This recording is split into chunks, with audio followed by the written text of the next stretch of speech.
Chapter 282. Michael didn't say anything, but he was indeed surprised. He heard Tiberius talk about Doctorus when he asked him about the slave rebellion. The man trained some of the best gladiators in the southern continent, including Titus and Optimus. It was a pity to find this man dead. Michael planned to recruit him and make him train his own personal army of gladiators. "Come on, wake up, old man." Tiberius shook Doctorus' body frantically. "Do something." "He's dead, Tiberius. Someone stabbed him in the back." Michael pointed out the stab wound in the back. "We might catch whoever did this when we meet the other gladiators. Let's hope they're alive." Tiberius just realized that whoever killed Doctorus might have gone to kill the rest of them. Still, Tiberius couldn't believe a single man could have killed Doctorus. As far as he knew, it would take 10 gladiators to even wound Doctorus, let alone kill him. In anger and shock, Tiberius failed to see the simple yet most correct conclusion. The drone hovering above them flew further into the tunnel, searching for the gladiators while Tiberius stood up carrying Doctorus' body in his arms. "I'll not leave him in this stinking hell." "Well, give him a proper burial," Michael said before following the drone's path. Finding Doctorus dead made Michael speed up things. He drove the drone as fast as the drone could fly. It was obvious to Michael that someone among the gladiators was a traitor. Lord Lucifer, as they were walking, Heinberg called Michael. "Speak. Isn't it dangerous for us to walk into a place that's filled with explosives?" Whoever killed him might have booby-trapped it to explode. Tiberius was too drowned in anger and grief to listen to Heinberg. He just walked behind them carrying Doctorus' body. All of his moments with Doctorus flashed across his eyes. He was dead for at least 3 hours. That's plenty of time to set off the explosives if he wanted to. And if I'm right, he won't be there with the gladiators. "Why do you say that?" Tiberius asked. Speaking of the killer brought Tiberius back from his flashbacks. He wanted to rip the throat off of the one who killed Doctorus. Tiberius promised himself and Doctorus that he would avenge him. He was stabbed in the back, which means Doctorus trusted this person to turn his back and drop his guard. The traitor stabbed him in the back, killed him, and it's highly unlikely that he returned to the gladiators. If he had, they would have definitely asked where Doctorus is and come searching for him. Michael abruptly stopped talking when he found the gladiators. They were gathered at a spacious hall where he could see several pillars going into the ceiling. 6 gladiators ahead. Michael fastened his steps. Eventually, after walking for 15 minutes, they saw the tunnel open up to a spacious hall. Several torches were lit around the hall to reveal the long pillars as well as a few sacks. "Someone's coming." Who else would be coming other than Doctorus? What was he doing out there? "Give the man a break. This is our last day." "What's that sound?" The gladiators began to murmur, hearing the footsteps. Despite the drone flying above them and it's very silent, the gladiators still heard the faint humming sound it produced. Only because the drone was flying from one dark spot to another managed to evade their eyes. "Guys," the gladiators looked closer at the tunnel to see the orb of light. Soon, they became agitated seeing Michael walking out of the darkness. His full armor and the skull freaked them out. Yet, they were quick enough to draw their swords out. "Stand down!" Tiberius' shout reverberated the hall. "I heard that voice before." "It's Tiberius." The 6 remaining gladiators saw Tiberius walk out of the darkness. For a moment, the gladiators couldn't recognize Tiberius. It was because Tiberius wore a new plate armor with his long hair tied into a ponytail. Michael asked Heinberg to buy ready-made armor from a forge in Krilta for Tiberius. It was a temporary measure until he returned to Elon, made Jack his blacksmith, and crafted custom-made armor for all of his subordinates. "Tiberius!" All the gladiators' faces lit up seeing Tiberius, but within a snap of time, their smiles disappeared from their faces. Who did this? Tiberius was not in the mood for a happy reunion. His eyes were blood red.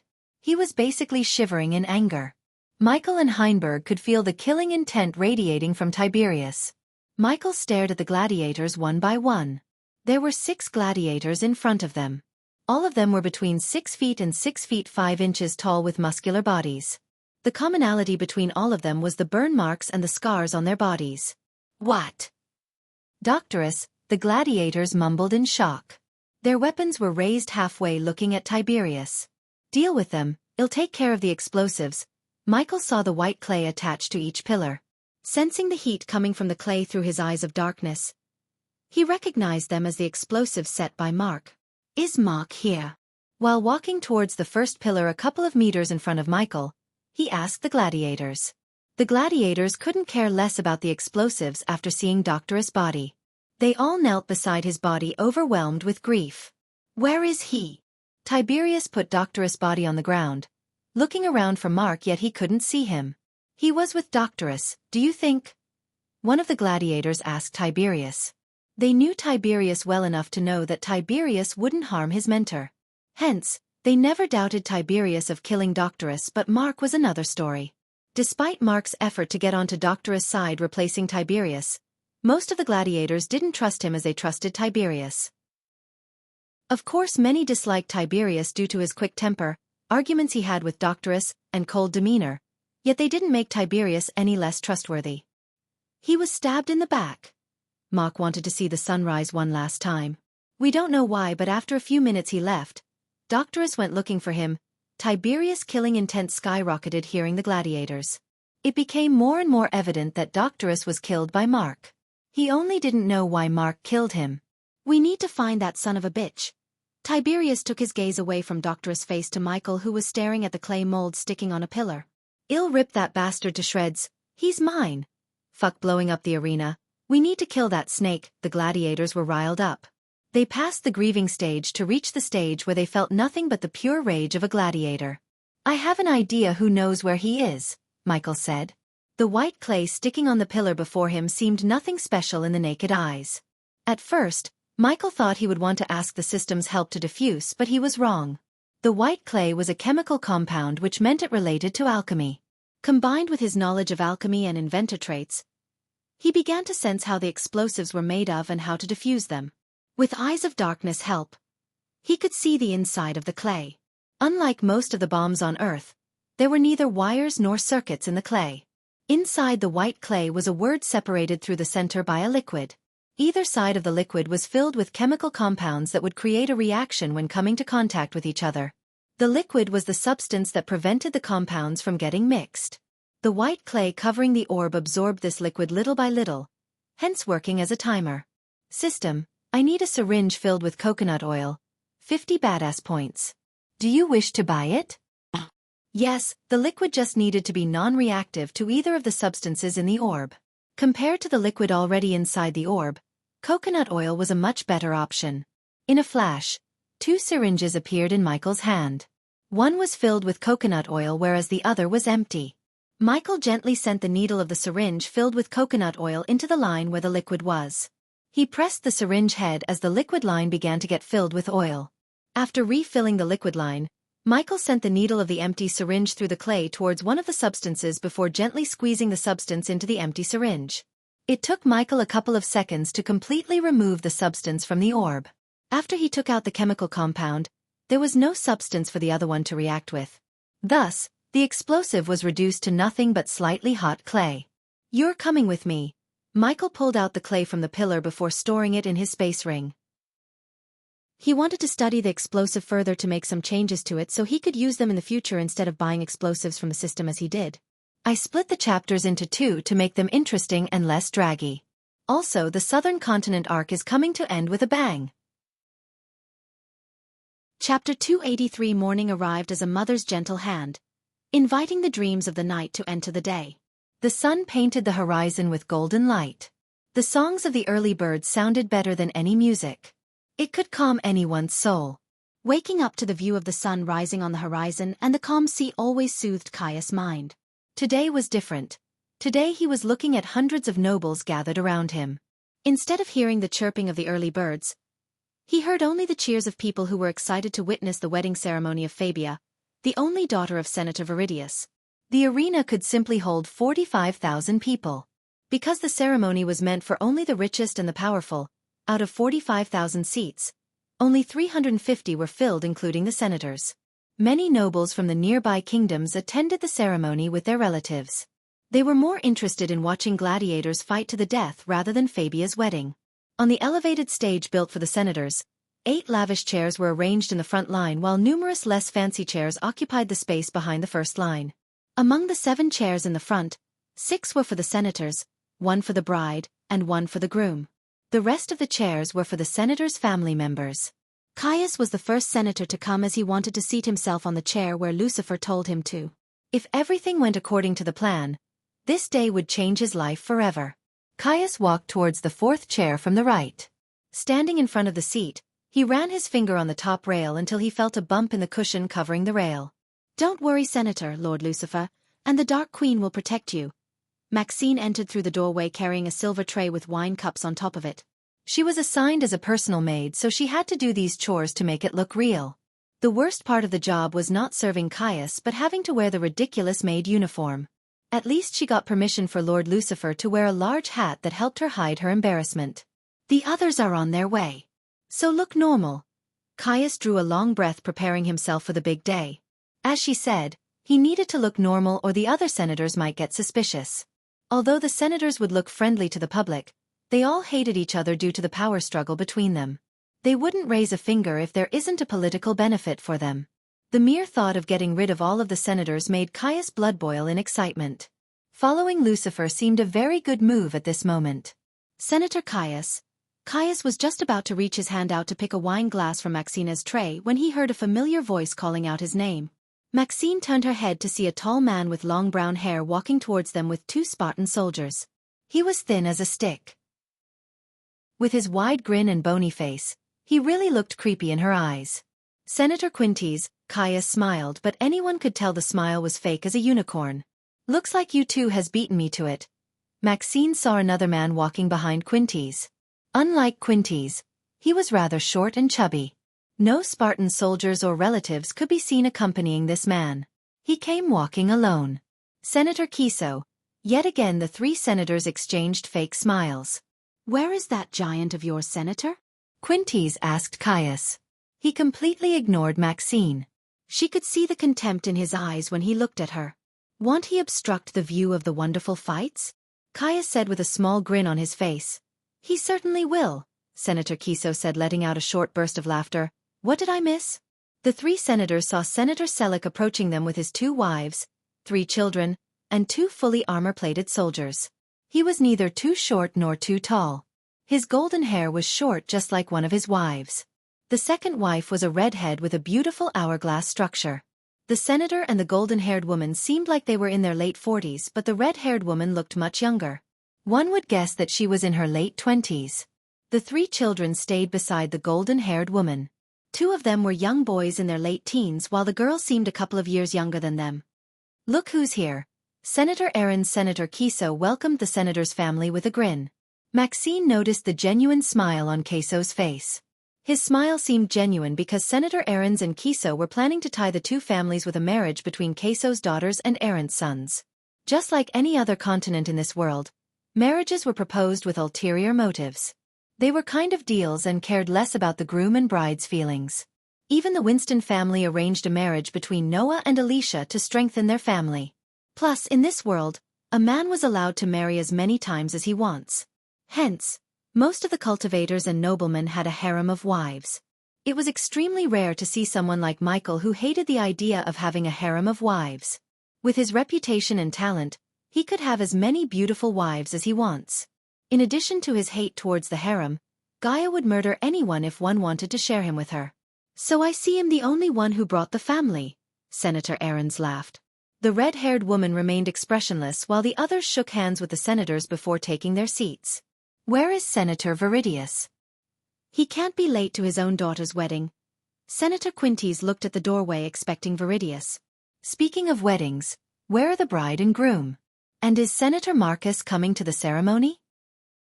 Senator Kiso asked the senators. "I won't be surprised if he didn't show up considering what happened at the gala," Senator Aaron said as the senators except Caius nodded their heads. What Senator Aaron said would have been true if Caius didn't receive any orders from Lucifer. It was Caius' responsibility to bring all the senators to the stage. Senator Caius had to owe Senator Marcus a favor to get him to the marriage. Since these senators wouldn't survive to see the next day, Caius was happy to oblige to Marcus' demands. "What the hell are you waiting for? Move your flabby ass and go bring refreshments for everyone." Senator Quintes raised his voice at Maxine. "Yes, my lord. Forgive me." Maxine quickly lowered her head, hiding her anger from showing on her face. She didn't want to disappoint Lord Lucifer because of Quintus' remarks. "Take a seat, gentlemen." Caius gestured at the senators to sit. He didn't budge an inch away from the chair he was supposed to sit on. "Are you all right, Senator Caius?" The golden-haired woman noticed the few sweat drops appearing on Caius' forehead. Caius knew she is more observant than the rest of them. Still, he was surprised by her question. "Why wouldn't I be? It's not like my daughter's wedding." Caius brushed off her question with a joke. "Quickly fix your daughter's marriage, Senator Caius. I have some excellent matches for your daughter." "I bet you do," the woman chuckled as Maxine returned carrying 2 silver trays with several wine glasses on top of them. While she was serving them, everyone in the arena heard a loud rumbling noise. They looked up to see the airship slowly floating towards them in the sky. This wasn't the first time Maxine saw an airship. The design of the ship was very similar to the blimps on Earth. Instead of helium, the scholars used odril gas.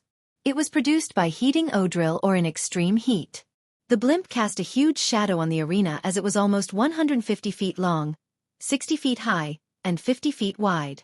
Despite its enormous size, the blimp could only hold 20 people including 2 pilots and 3 crew members. However, there were airships in the southern continent that could hold more people and fit with weapons for air combat. "Senator Viridius is really showing off," Senator Kiso snickered. The blimp continued to move at a snail pace before coming to a halt at the top of the arena. Ding, ding, ding. Right at this moment, loud bell sounds could be heard. Realizing the wedding ceremony had begun, the nobles became silent. On the fighting ground, a woman wearing a red dress walked towards the center. Her dress was extremely revealing. Everyone could see her plump rosy thighs as well as her navel and cleavage. The fighting ground wasn't paved with stone but filled with sand, so the gladiators also had to fight the scorching hot sand on their feet. The woman, however, wore a heel to prevent the hot sand from hurting her feet. She fiddled with her brown hair while waving her hand at the nobles around her. Her smooth silky skin, oval face, and hourglass structure made the youngsters stare at her without taking their eyes away. She certainly enjoyed this attention. That was why she chose to host gladiator fights despite the blood and gore the fights accompanied. "Let's give a loud applause for the bride and our Senator of Defense, Senator Viridius," the nobles cheered, clapping as loud as they could. Soon, the senators sitting on the stage turned their heads back to see Senator Viridius walking towards them with his daughter by his side. Several Spartan soldiers walked behind them as protection, yet all the senators' focus was on the beautiful bride. Her white dress sparkled with gems and gold dust, making the bride look like an angel. "Lord Lucifer, everyone's here," behind the Spartan soldiers. Maxine noticed a tan-skinned man with no hair on his head walking towards them. He was the last senator they were looking for, Senator Marcus. With his arrival, the first phase of Lucifer's plan was over successfully. "Lord Lucifer, they are all here." Chapter 284. Senator Viridius led his daughter to their chairs, which were located right next to Caius. In the power hierarchy of senators, Caius stood at the top with his head of Senate position, while Viridius stood only next to him with his position of Senator of Defense. They both held 2 of the most important ministries of a kingdom, finance, and military. The voting for electing senators was one of the important events in any Senate-ruled kingdom. Only noblemen had the right to vote. The number of senators in a kingdom varied from kingdom to kingdom. In Giselle, there were 6 senators. Hence, in Giselle, the first 6 candidates with the most votes would become senators.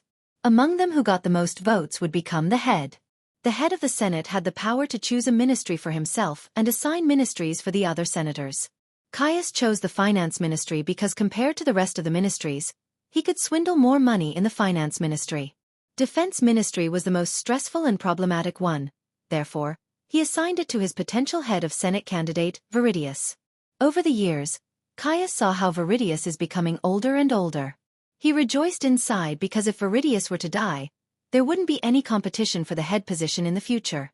"Pity," Caius said to himself looking at Fabia in her wedding dress.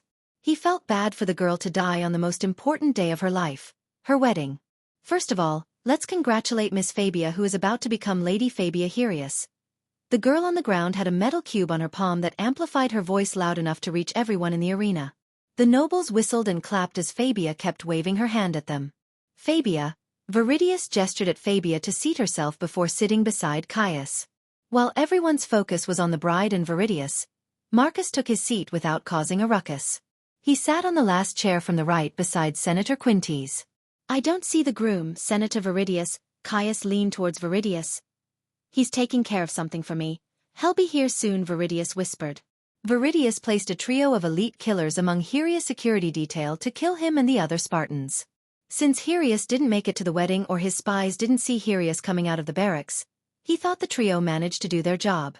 What both Viridius and Caius didn't know was Michael and Gaia killed all of the security detail, including the 3 killers placed by Viridius, and kidnapped Hyrieus. The trio might be the best killers gold coins could buy yet. In front of Michael and Gaia, they were as weak as babies. At that time, Gaia didn't even notice there were 3 elite killers among them. He better be, it's his wedding after all. Caius was concerned about Hyrieus. He didn't want Hyrieus to escape and use what's about to happen as a trump card in his campaign if Hyrieus chose to run for Senate. Settle down, my lords, my ladies. It's time to kickstart the celebration. Hoo-hoo. Yeah. Release the beasts. Fight, fight, fight. The nobles began to scream in excitement. Even the noble ladies stood up from their seats. The thrill of seeing gladiators fighting to death made their blood boil. The nobles became addicted to gladiator fights. It was their only entertainment. The nobles' lust for blood made them invest a large sum of their wealth in luduses. Even the small ludus had 20 highly trained gladiators. This was one of the reasons why slavery flourished in the southern continent. The nobles encouraged the Senate to go to war with nearby kingdoms so the loser citizens would become slaves. From these slaves, strong males could be purchased to become gladiators by various luduses. Almost all the nobles and the rich would attend the yearly gala where they would bid for slaves who had the qualities to become a gladiator. The girl on the ground grinned happily hearing their chant. She then stared at her left and right side. Both sides had 8 feet iron gates. There were totally 6 iron gates around the fighting ground. During big tournaments where 6 gladiators fight to the death, each ludus would send 1 gladiator through 1 gate. They wanted the gladiators to meet each other only on the fighting ground. As seconds passed by, the wind became hotter and hotter above the sand. The wind also revealed the skeletons of various animals such as bison, giant lizards, and lions buried halfway in the sand. One could even see human remains in the sand. The remains served as ornaments for the fighting ground. Some nobles even paid a hefty sum for the dead bodies of gladiators. They preserved various parts of the body, keeping them on a display. We have 2 proud luduses today with us to light up the ceremony. Give your warm welcome for Ludus Tullus Bantius Fuscus of Utopia and Ludus Drusus Vesuvius Arbutus of Lidora. The moment the girl announced the names, the whole crowd went wild. They were 2 of the most prominent luduses in the entire continent. Whoa, did I hear her right? Ludus Tullus and Ludus Drusus. Oh my god, oh my god, oh my god. Please let me see Lion Head. Now I see why the ticket was priced this much. This is gonna be awesome. Are they taking bets? Do you think Ludus Tullus will let out the lion head to fight today? Let's hope they will. The onlookers began to chit-chat amongst themselves. The girl uttered no words, letting the hype build up before revealing the fighters. Even from where she was standing, she could hear the nobles dying to see Lion Head, one of the most decorated gladiators on the continent. Senator Viridius, you really went all in with the ceremony, huh? Senator Ahrens looked very surprised. Without his control, he had a large grin plastered across his face. To say the least, Senator Ahrens was excited to see the gladiators who belonged to the most prominent luduses fight to the death for their entertainment. Fabia, the bride, could barely hold her excitement. To her, the gladiators were an excellent specimen for experiments. After her failures with Titus and Optimus, she was looking for new specimens. If her father's plan went without a hitch, she would have some of the best gladiators to play with in her lab. Don't get too excited, Senator. This is just a glimpse of what I've in store for you today, Viridius smirked. We cannot wait to see. Senator Quintes laughed without having a clue about Viridius' real intention. While the senators were staring at the women on the ground to announce the fighters' names, Viridius retrieved the pocket watch from his toga pocket to check the time. Maxine noticed Viridius checking the time.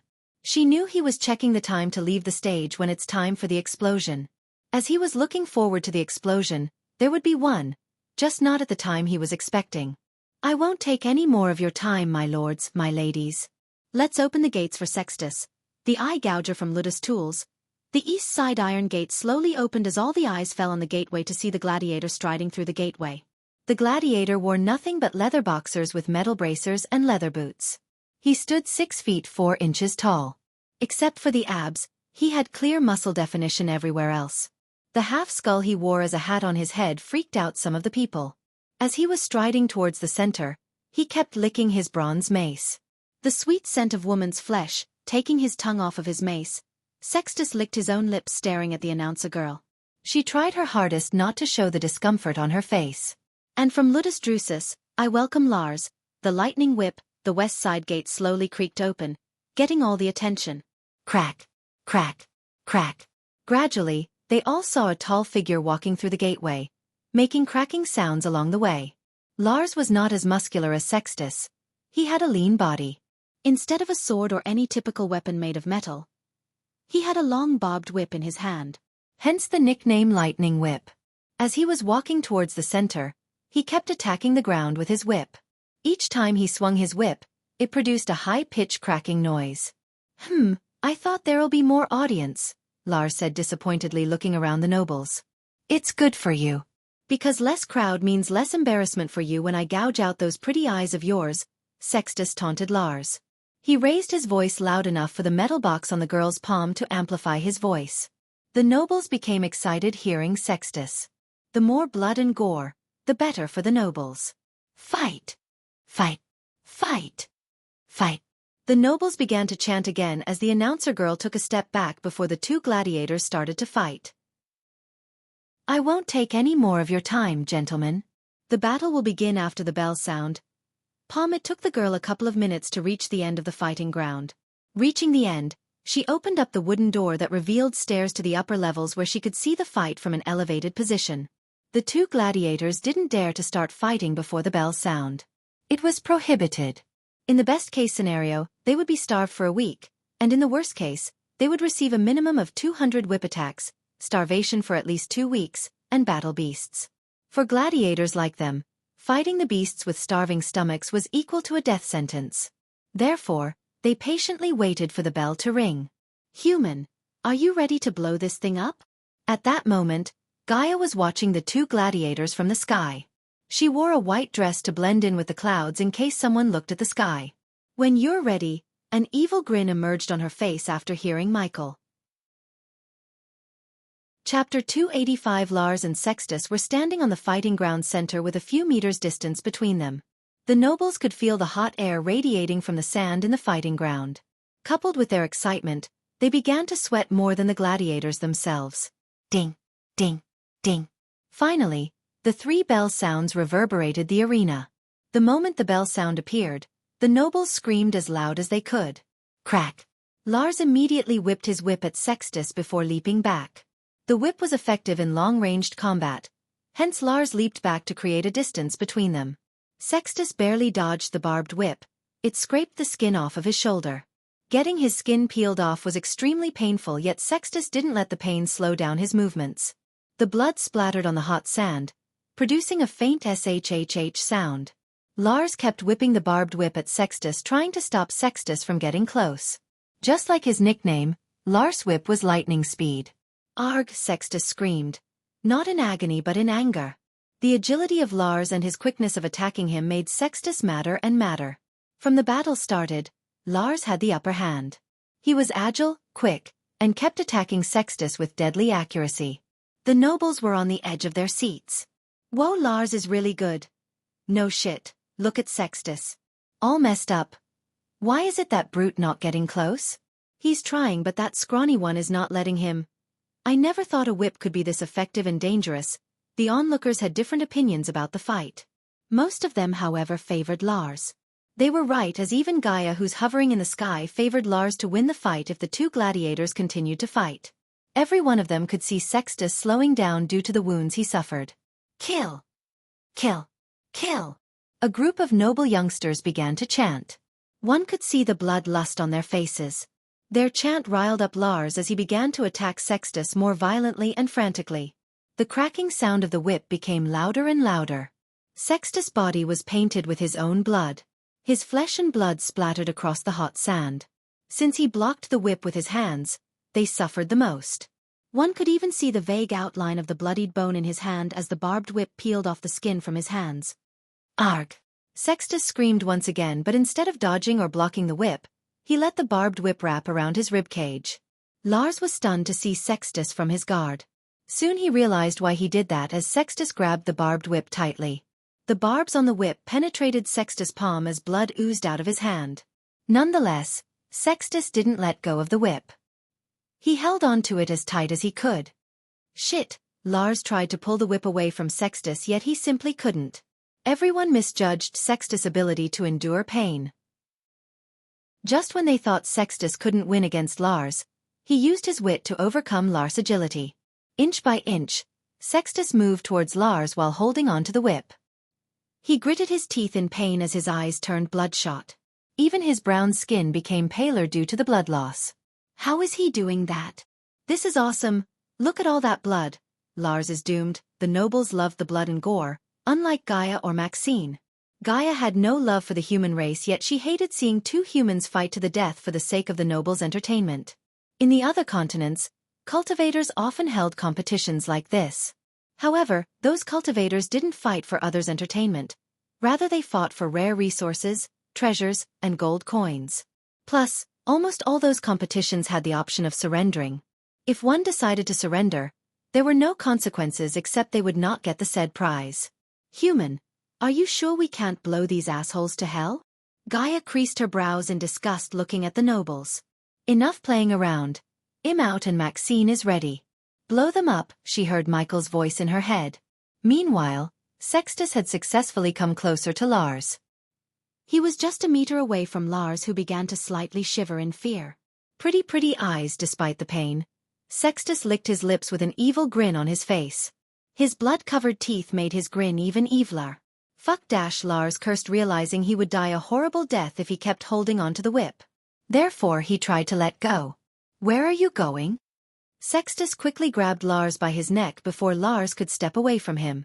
Kill! Kill! Kill! Yet again nobles began to shout. This time it was Sextus who riled up because of the shout. Sextus let go of the whip before grabbing Lars by his neck using both of his bloodied hands.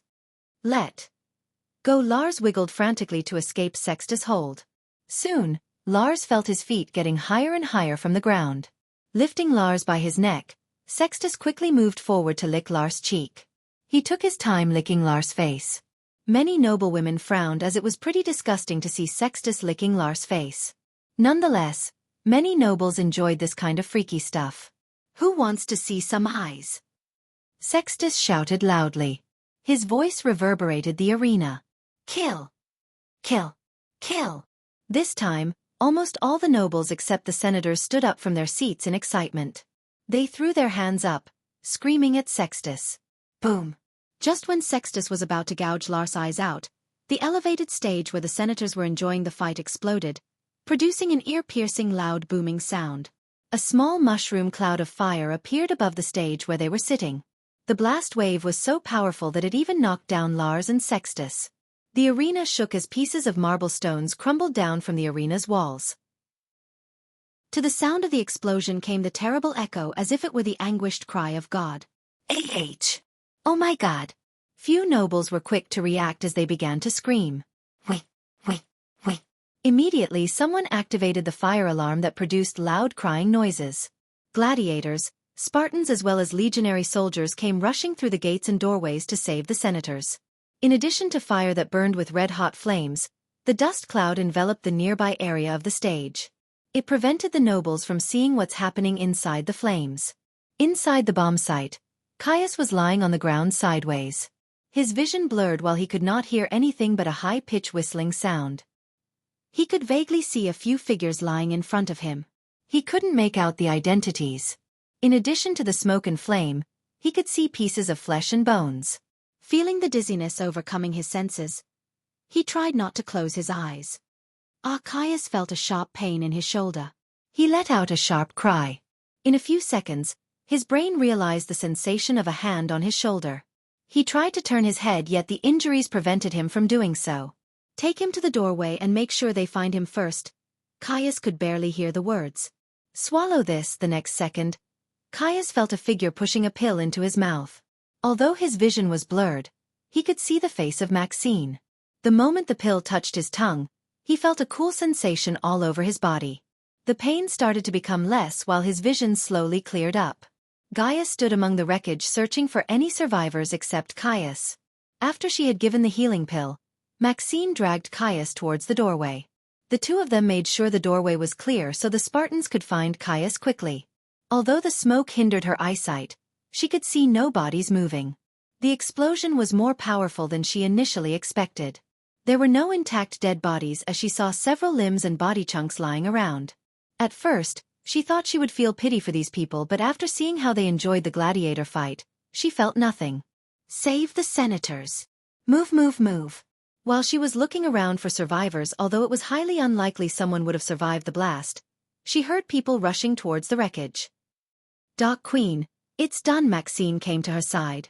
Despite the bruises and cuts made by the wooden splinters on her face, Maxine grinned. Her face was bright like she had completed something important. Is there any chance of Viridius to survive the explosion? Gaia heard Michael's voice sound in her head. She looked around before locking her gaze on a charcoaled body that had no legs attached. Nope, shame. Now get out of there before anyone sees you too. Wait for me in the Reaper. With a final look around the wreckage, Gaia put her hand on Maxine's shoulder. Using the smoke as a cover, she took off from the ground in lightning fast before disappearing into the clouds. Chapter 286. Onshore breezes climbed the mountain slopes until the air became cool enough to condense its vapor to rain. A lone banyan tree stood atop the mountain, casting its dark shadows on the muddy ground. The rain reacted with the earth, creating the scent of ground. Under the banyan tree stood several figures. One of those figures was Michael. The city of Krilta could be seen in the distance. His eyes were fixed on the smoke reaching the sky from the arena. It's done, Michael said, turning back to see the fresh grave of Doctorus. The gladiators gather around the grave with their heads lowered.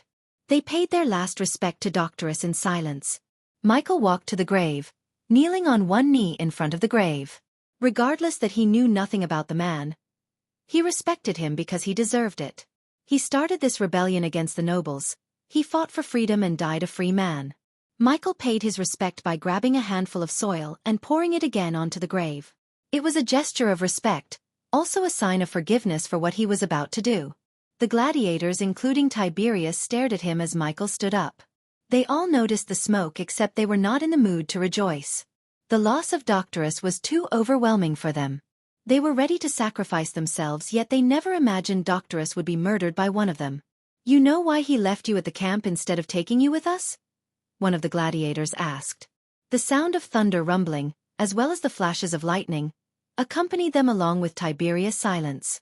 He wanted you to lead the rebellion after him. The gladiator finished his thought. Tiberius just let out a hollow laugh. Crazy bastard. Always manage to find things that I cannot agree with. Tiberius took his gaze away from the grave to the dark cloud-filled sky.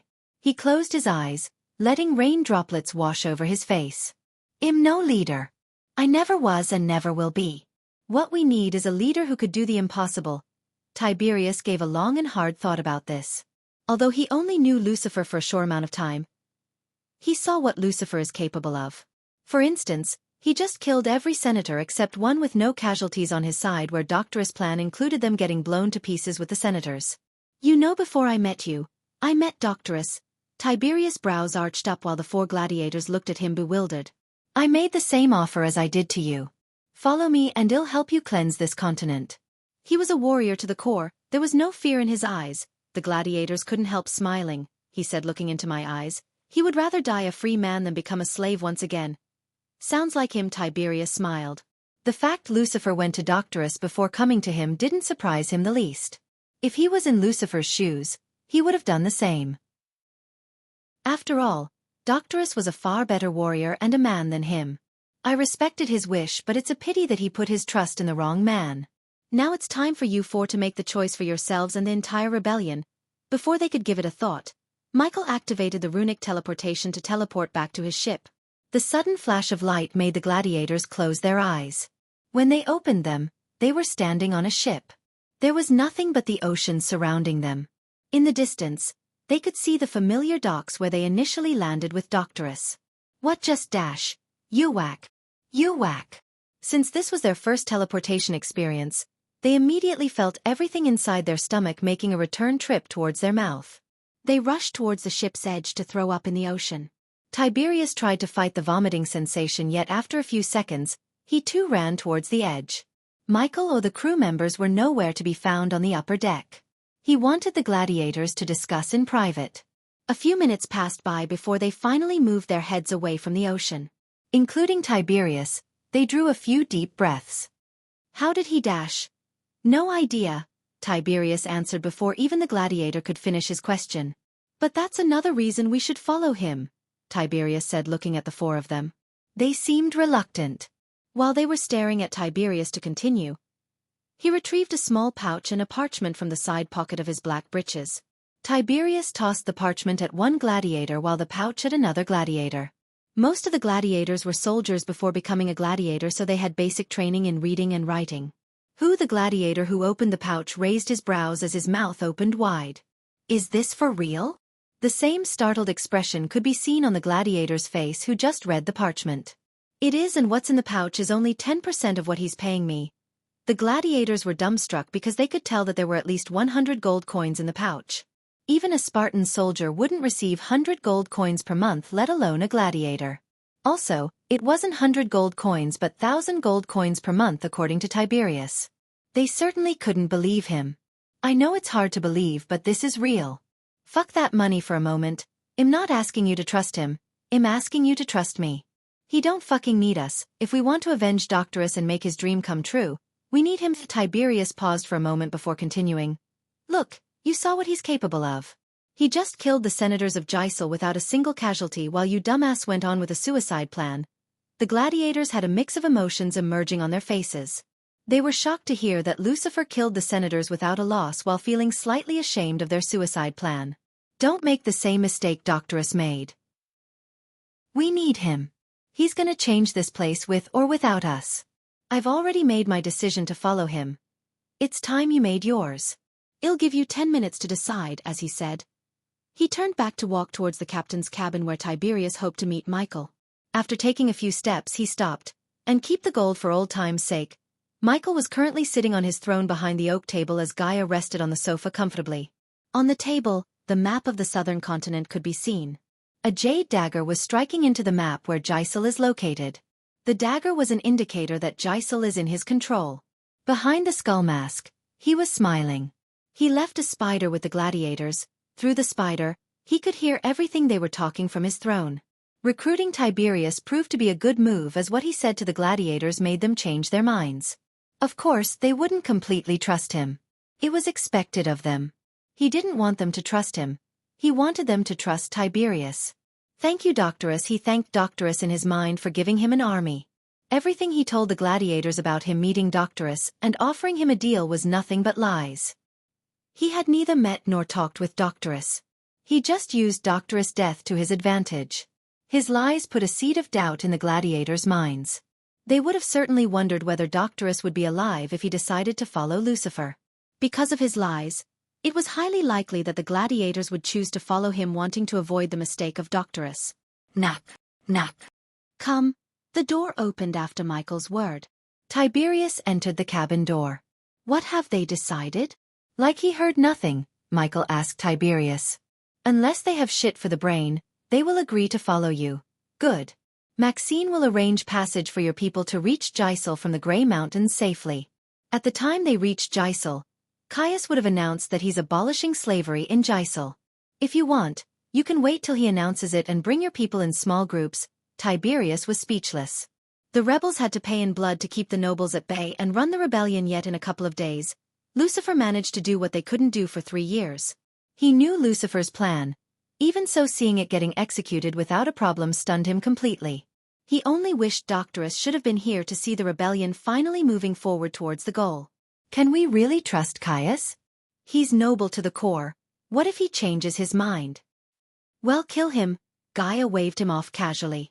I made sure he doesn't do such a thing. You focus on getting your people settled on. Caius will give you a piece of land and resources to build a village.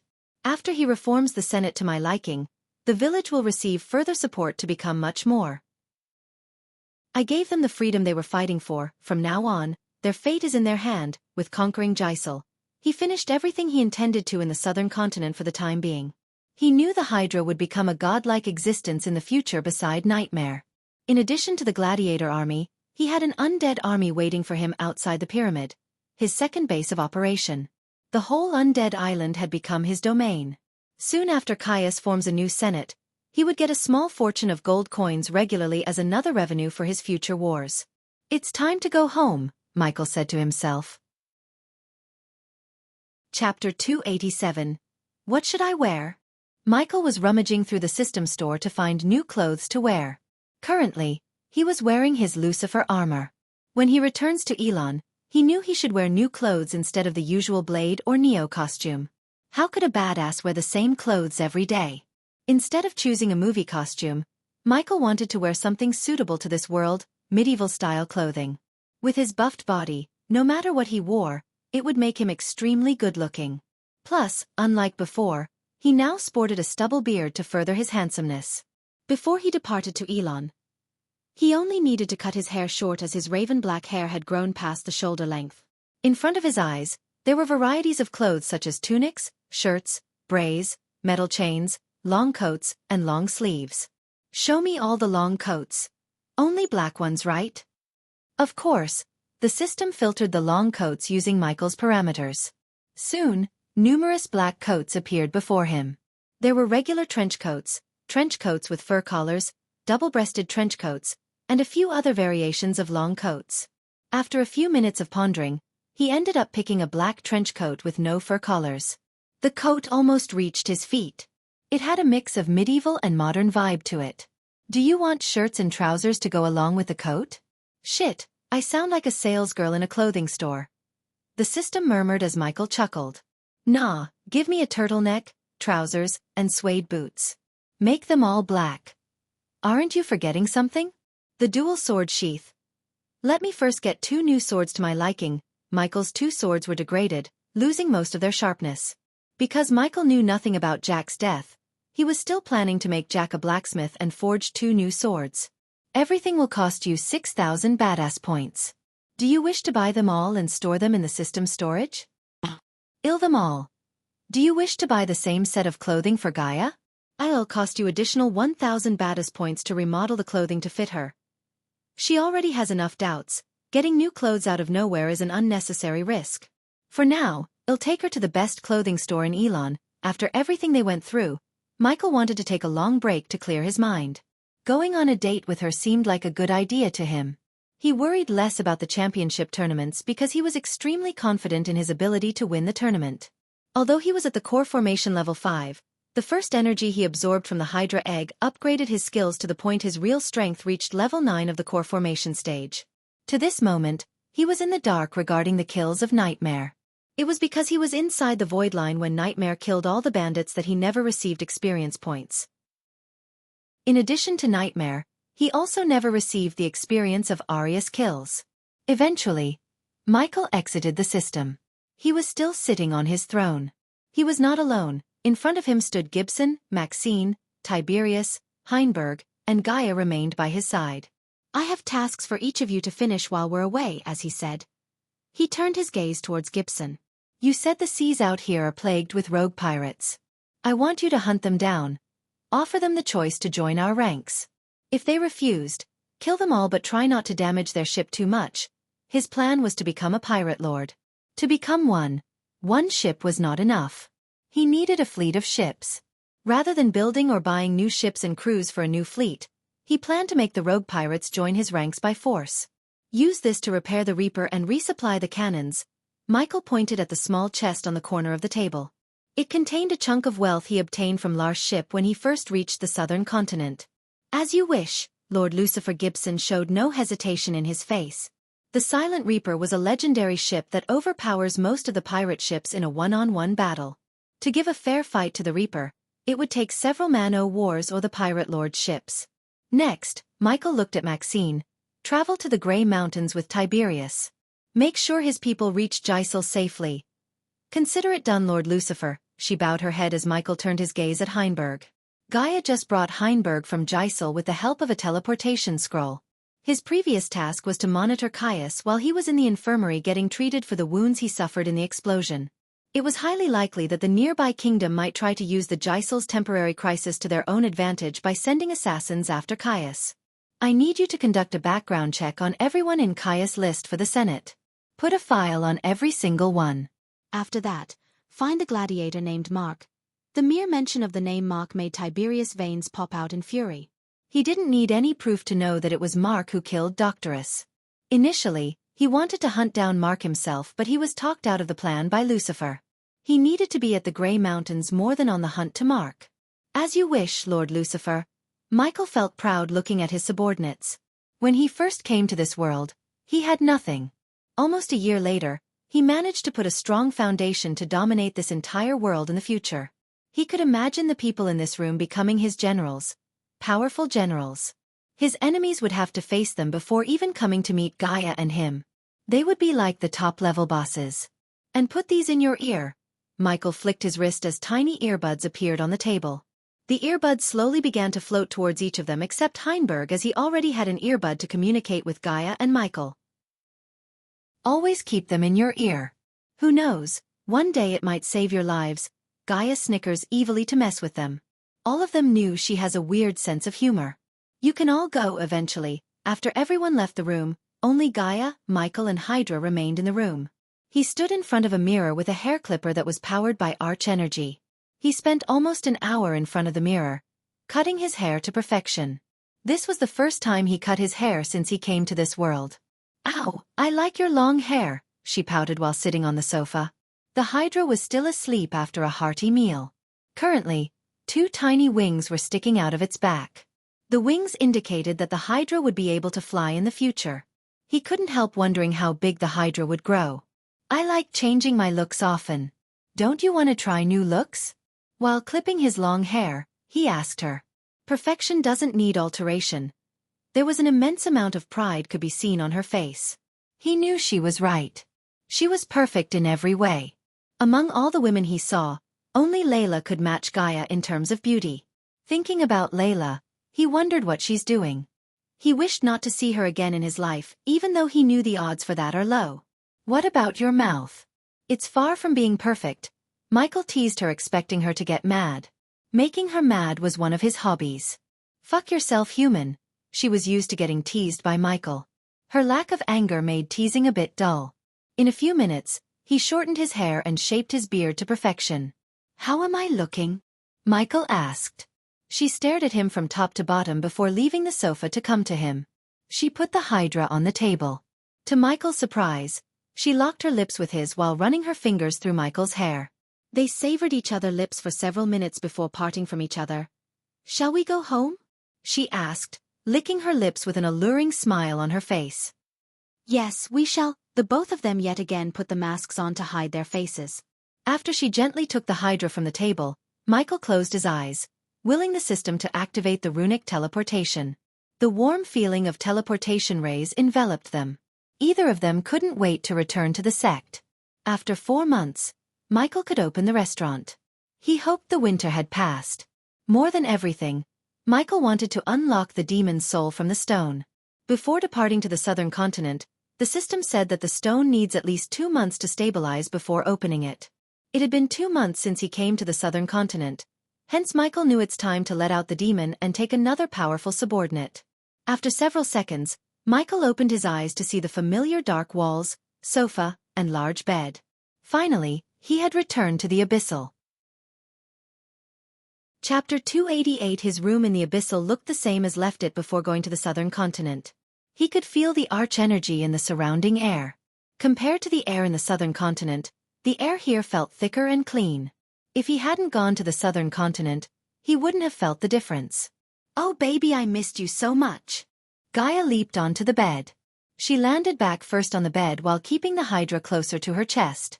Her ample chest cushioned the force produced by the bed's spring from hurting the tiny Hydra.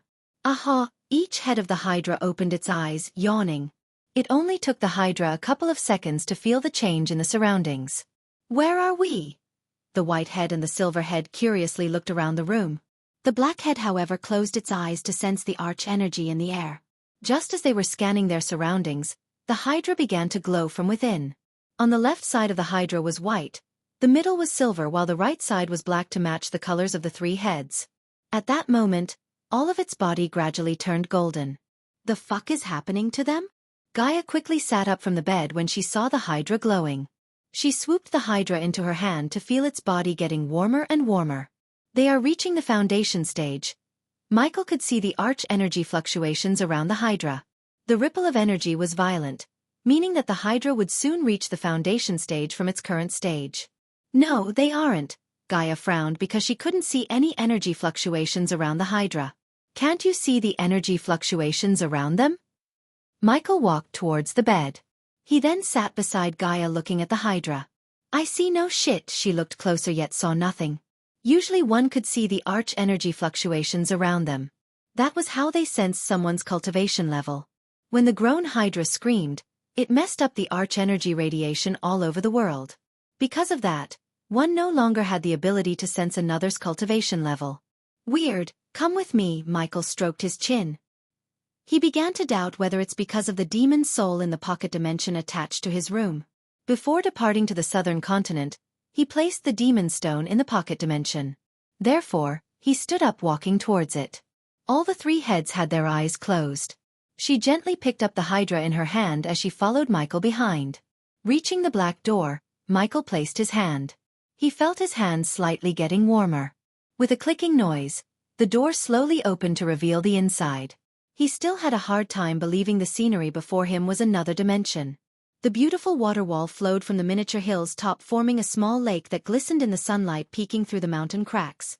Above the small pond, the demon stone was hovering. The closer he walked towards it, the louder he heard the humming sound coming from the stone. The demon stone has stabilized. You can release the soul within the stone. Because of the eyes of darkness, he could see the overwhelming energy around the stone. It wasn't just arch energy. The stone was radiating celestial and first energy. Can you see the energy fluctuations around the stone? No, she shook her head. Thinking why she couldn't see the energy around the stone, he moved closer to the stone. He reached his hand out at the stone standing on the lake's edge. The chilling water washed over his feet as the stone slowly hovered towards him. Careful, she clenched his arm tightly for a moment. Stay behind me, Michael asked. Finally, she let go of his hand. While the stone was hovering just an arm's reach away from him, she moved behind him. Time for another subordinate. Michael was excited to release the demon soul. With a flick of his wrist, he willed the stone to move closer. An invisible force kept pushing Michael's hand away, yet it couldn't stop him completely. Gritting his teeth, Michael used all of his strength to break this invisible barrier. His arm muscles flexed up while a web of veins emerged to upper skin. With a final push, Michael grabbed the stone. The moment he touched the stone, it produced a sound like pouring water onto a hot pan. His mind went blank completely as in a few seconds, he was floating in an empty space. As far as his eyes could see, there was nothing. It was just a red empty space. System, he called out the system, hoping to get some answers from it. However, before he could hear the system, a bright light appeared in front of him out of nowhere. The bright light began to rotate faster and faster.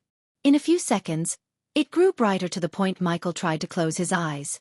The light was bright as a small sun. The demon's soul has been released. You have to pay the system 40,000 Baddest points to subdue and make the demon your subordinate. At first, whenever the system named a high price, he would become mad or at least annoyed. However, he learned that the higher the system's price for something, the more valuable and powerful it would be. The sheer amount of 40,000 Baddest points made his blood boil. Despite his blood-boiling excitement, he had a question in his mind. Didn't I pay you 15,000 Baddest points to bring back the demon to life? Just as he said, he paid the system 15,000 Baddest points at the annual auction when he first bought the stone. He wondered why the system suddenly asked for another 40,000 Baddest points. 15,000 Baddest points to bring the demon's soul back to life from a long slumber. This 40,000 Baddest points for making the demon 100% loyal to you. Try to imagine what would happen if you wake a demon that's not loyal to you. Also, what now? When he heard the system drag its voice, he realized it's gonna ask for more Baddest points. He sighed inside. Currently, he had 70,000 Baddest points to spend. Initially, He planned to buy some new legendary level spells or upgrade the existing ones before the tournament.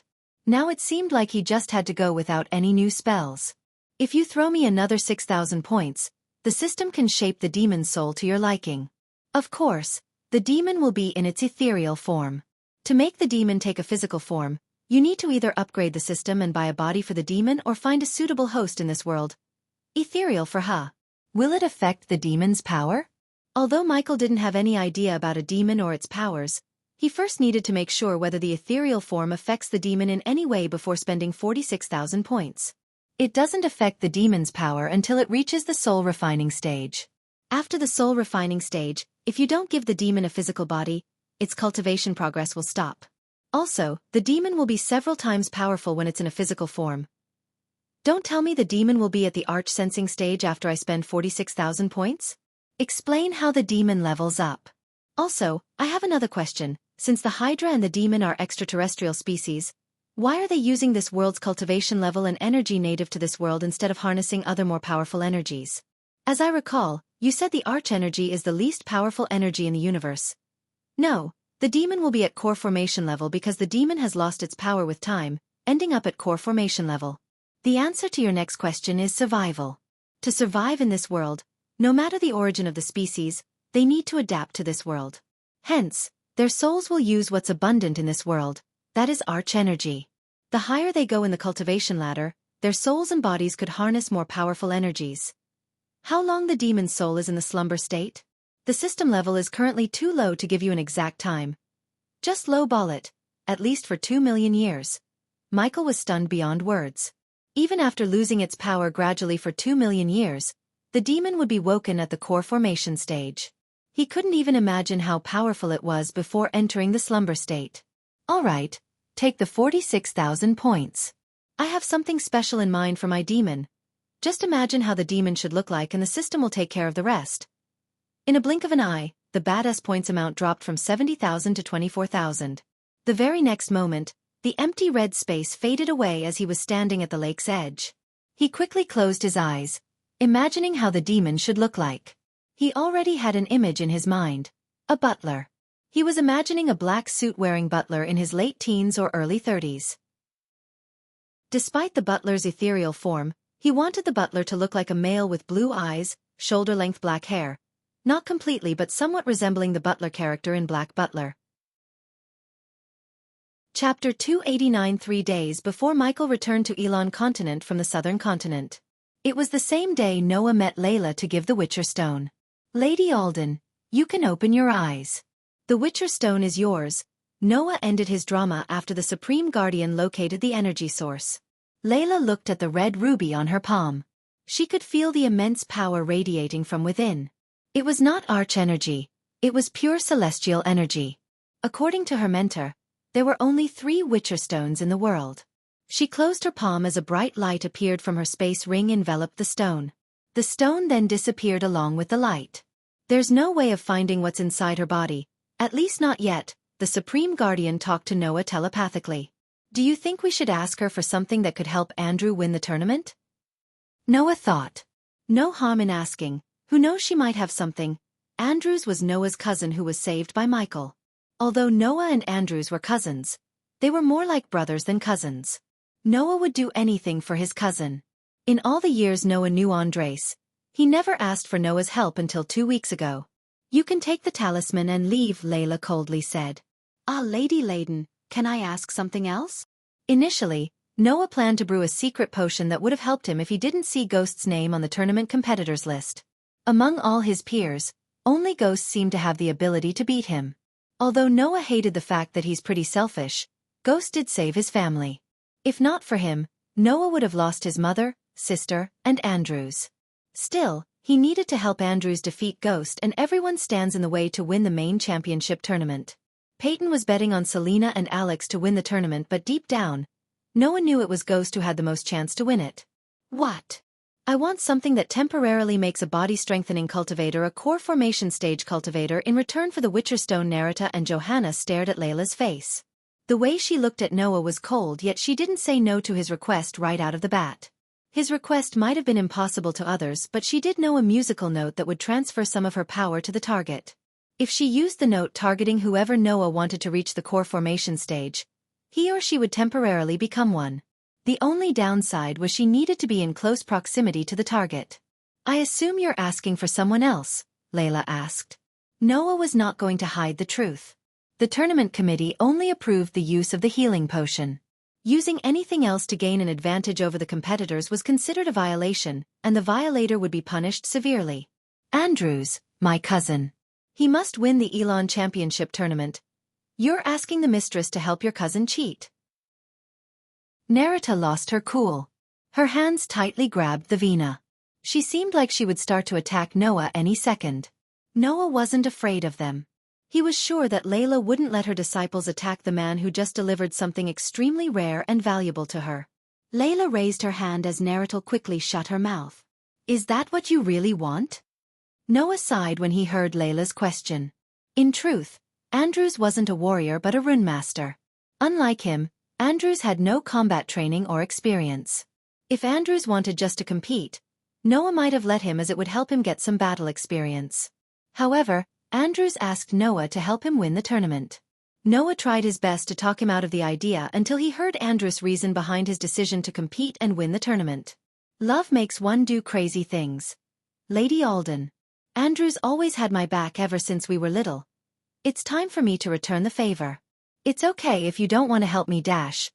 I'm not helping you, I'm just settling a debt. Go tell your cousin to be prepared. He'll be at core formation when the competition starts, she interrupted Noah before he could finish his thought. Noah was stunned for a couple of seconds. There was no concern in her eyes about the tournament committee. Thank you, Lady Alden. 3 days before Noah ventured searching for the Witcher Stone, he was roaming the garden with his mother at Penn Town. Alicia was on the other side of the garden with Sabrina. She was training Sabrina for the championship tournament for those under the core formation level. The Golden Babaru followed Samuel the butler into the kitchen to snack on the food. Therefore, Noah was alone with his mother. Where's Dad? Noah asked Diana. He went to the Sunrise Sect to buy potions for our soldiers, Noah frowned. What happened to the potions in our warehouse? All the potions in their warehouse were brewed by Noah himself. The Winston family handed out the potions for free. If anyone needed a healing potion in Penn Town, they could ask in any one of Winston's family warehouses. Noah disliked the idea of selling potions such as healing potions for money, unlike Michael. They are gone 2 weeks ago. You were nowhere to be found to brew more, so your dad decided to buy some in case of emergency, Diana said with a gentle smile. She hid her lie behind the smile. On contrary to what she said, there were still a few crates of healing potions in their warehouses, but the reason for Ethan's visit was he wanted to see whether Ghost has come out of seclusion yet. Ever since Ethan heard about Jack's murder, he put secret guards around the sect to make sure no one will hurt Ghost, his son. It was Ethan's way of showing his love for Ghost. Diana was unable to stop him from visiting the sect as Ethan blamed himself for everything that happened to Diana and Ghost. Noah couldn't see through his mother's lies because she had never lied to him before in his life. Besides, what she said made sense to him. Occasionally Diana stopped to tend to the flower plants on the side of the path they were walking. While she was tending to one of the roses, a maid came running to Diana. Lady Diana, the dress you ordered has arrived. The maid took deep breaths after running to Diana. Hearing the maid, Noah was surprised. He looked at his mother with his brows arched up. Mother, you ordered a new dress. Ever since Noah was little, he never saw his mother order new dresses or care for things such as jewelry, fancy clothes, unlike other noble ladies. She rarely visited clothing stores. They had to force her to make her come with them. Yet, right at the moment, her face lightened up hearing the maid. I can't go to the tournaments looking dull. She dusted the mud on her hand before walking towards the maid. Really? What have you done to my mother, woman? Noah chuckled as Diana twisted his ear for making fun of her. She was in a good mood. Does Sabi know you're going to the tournament? Noah thought the reason for his mother's sudden interest in new clothes was Sabrina. Since it was Sabrina's first major tournament, Noah was thinking Diana bought new clothes for the occasion. Although Diana was happy to see her daughter compete in the tournament, she was more excited to see her son. She was thankful to the Guardian Guild for preventing the Guardians from competing. She knew she couldn't even imagine her 2 sons fighting each other. It's a surprise. Your father and aunts are also coming to see the tournament. Other than Ethan, only Imelda, her elder sister, knew about Ghost's identity. Just like her, Imelda was also extremely excited to see her nephew in action. Not only Imelda, but even Sabrina was looking forward to seeing Ghost again. "You're coming with us, Noah," Diana firmly said. "You know I like to spend time with you guys, so yes, I'm coming," Noah said as he saw Samuel walking towards him from the manor. Young Master Andres is waiting for you at the apple tree." "Huh? Did he say why?" "No, young master, but young Master Andres seemed odd, and also, there's a person with him." Noah frowned hearing Samuel. "A person, you say?" "That person was wearing a hood and cloak, young master." Young Master Andrews said not to ask the person's identity and wanted to meet you immediately. "The person with him, is he at the East Side Garden also?" Diana creased her brows. Her smile gradually disappeared from her face. "Yes. Lady Alden." "Young Master Andrews must have a good reason to bring him there." The tree was in the East Side Garden. No one except the core members of their family was allowed to enter the East Side Garden.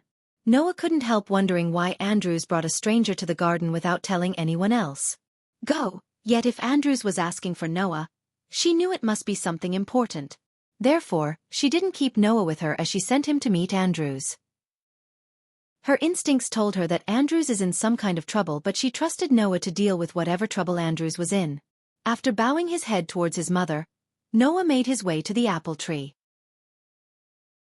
Chapter 290. Andrews was standing under the apple tree overlooking the small pond. The lake was at the garden center with countless herbs, trees, and flower plants surrounding it. The air was pungent with the fragrance of jasmine. The lake was no natural basin filled with meltwater, but a luxury addition to the garden built by Ethan's grandfather. The lake was filled with colorful fishes such as the Japanese koi carp and goldfish. They were huge and numerous, each about as long as an adult arm. He gazed across the wind-roughed surface to the lily pads in bloom, their white or magenta petals catching the breeze. He inhaled slowly. Peace. His little piece of heaven in the Winston family manner. While an unsettling look in his eyes, he gently grabbed an apple above him. Under the sunrise, the apples glowed rosier than they do in the day's shine. The branches spread out as if so proud of the bounty they brought and sweetness given within each one. It was a party of colors, a perfect marriage of reds and greens, in blushes of baby pinks and dappled hues of chaos and order. It was a beauty that sprung from simple seeds blessed with mud and rain. On normal days, this tree and the scenery around him used to calm his mind. He learned most of his runes sitting under the apple tree. However, at this moment, even the tree or the scenery couldn't even slightly calm his nerves. The hooded person was standing beside him staring at the beautiful glistening lake. The person was about Andres' shoulder height. Andrews, the hooded person, spoke with a sweet feminine voice. Contrary to what Samuel was thinking, the hooded person was not a he but a she. The girl concealed all her feminine features with the oversized hood and cloak. "What are we gonna do?" the girl asked. Her voice overflowed with worry and concern. Andrews gently patted her hand on his shoulder. He tried to hide his anxiety with a smile. "One thing for sure, you cannot disobey your father. My family has enough problems as it is. We can't add another one to the list." "Let's hope Noah can help us," said Andrews. Because there were no guards inside the garden, the girl rested her head on Andrews' shoulder after he spoke. While they were drowned in their own train of thoughts, Noah entered the garden through the archway. They failed to hear his footsteps as they were too concerned about the upcoming championship tournament. A sliver of surprise could be seen in Noah's eyes when he saw the two of them. It was evident that the other person was a she as they both looked like couples in a park. Noah never thought Andrews had a girlfriend. He couldn't help wondering why Andrews chose not to tell him or anyone in the family. "Andrews," hearing Noah's voice, Andrews' body jerked as the girl immediately lifted her head from his shoulder. They turned back to see Noah looking at them with a frown on his face. "Noah," Andrews swallowed a mouthful of saliva. Gradually sweat drops started to form on his forehead, thinking how he's gonna ask Noah's help. "Who is that?" Noah asked as the girl lifted her hood to show herself. The moment Noah saw her face, he was stunned.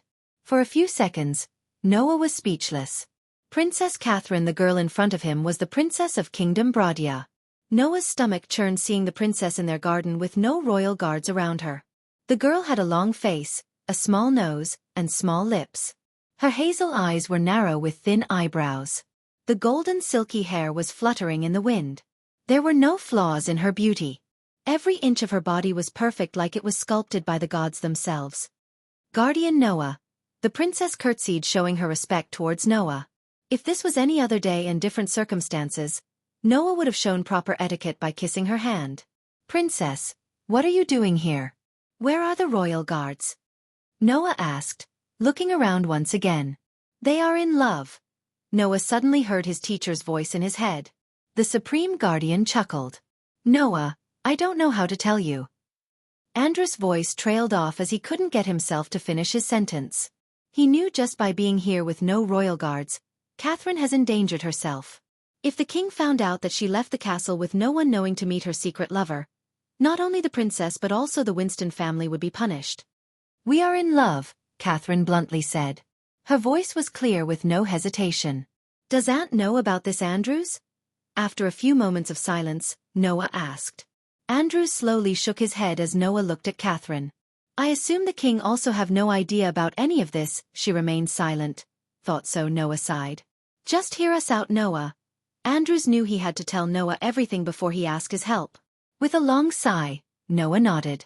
He knew he had to hear Andrews out before making up his mind about what to do with the situation. Besides, he wondered why Andrews chose this moment to reveal his love. If Andrews was in love with the princess, he could have asked his father and asked the king of her hand. Instead of doing that, they decided to meet in secret.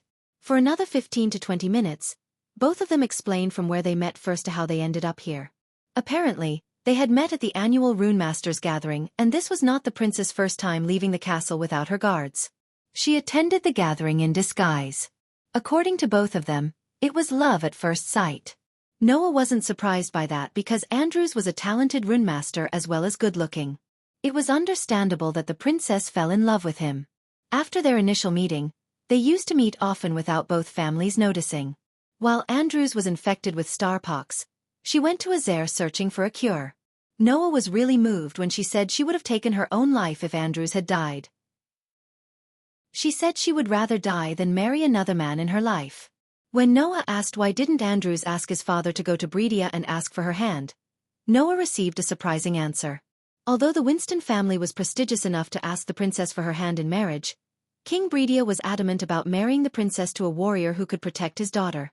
The princess said that her aunt, King Bredia's little sister, was assassinated by the Grim Reapers in front of her husband who happened to be a rune master. King Bredia blamed his brother-in-law for his sister's assassination. In King Bredia's eyes, it was because he was weak and had no combat skill that he failed to save his wife. Since that day, the king promised himself that he would never marry his daughter to a rune master or anyone without the skills to fight and save his daughter if her life was in danger. So you're telling me the king has planned to marry you to the winner of the main championship tournament? Now Noah realized why they revealed themselves as lovers to him. Noah hated to admit it, but he knew there's no way in hell that Andrews could win the tournament for body-strengthening cultivators, let alone the tournament of the core formation cultivators. Even Noah hadn't reached the core formation stage yet. He was still at body-strengthening stage level 10, and it would take him another couple of weeks of cultivation to reach the core formation stage. My father is willing to offer the Bradford barony to the winner, so the winner would become a baron before marrying me. Court politics, Andrews sighed. Andrews must win this tournament. Master Noah. My father will give my hand to the winner the same day they announce the winner. I'd brother die than give my hand to another man. Not in this life, as she said. She flicked her wrist. A small vial of green liquid appeared in her hand. Noah could smell the pungent smell coming from the vial. Poison. Noah recognized the liquid with a single glance.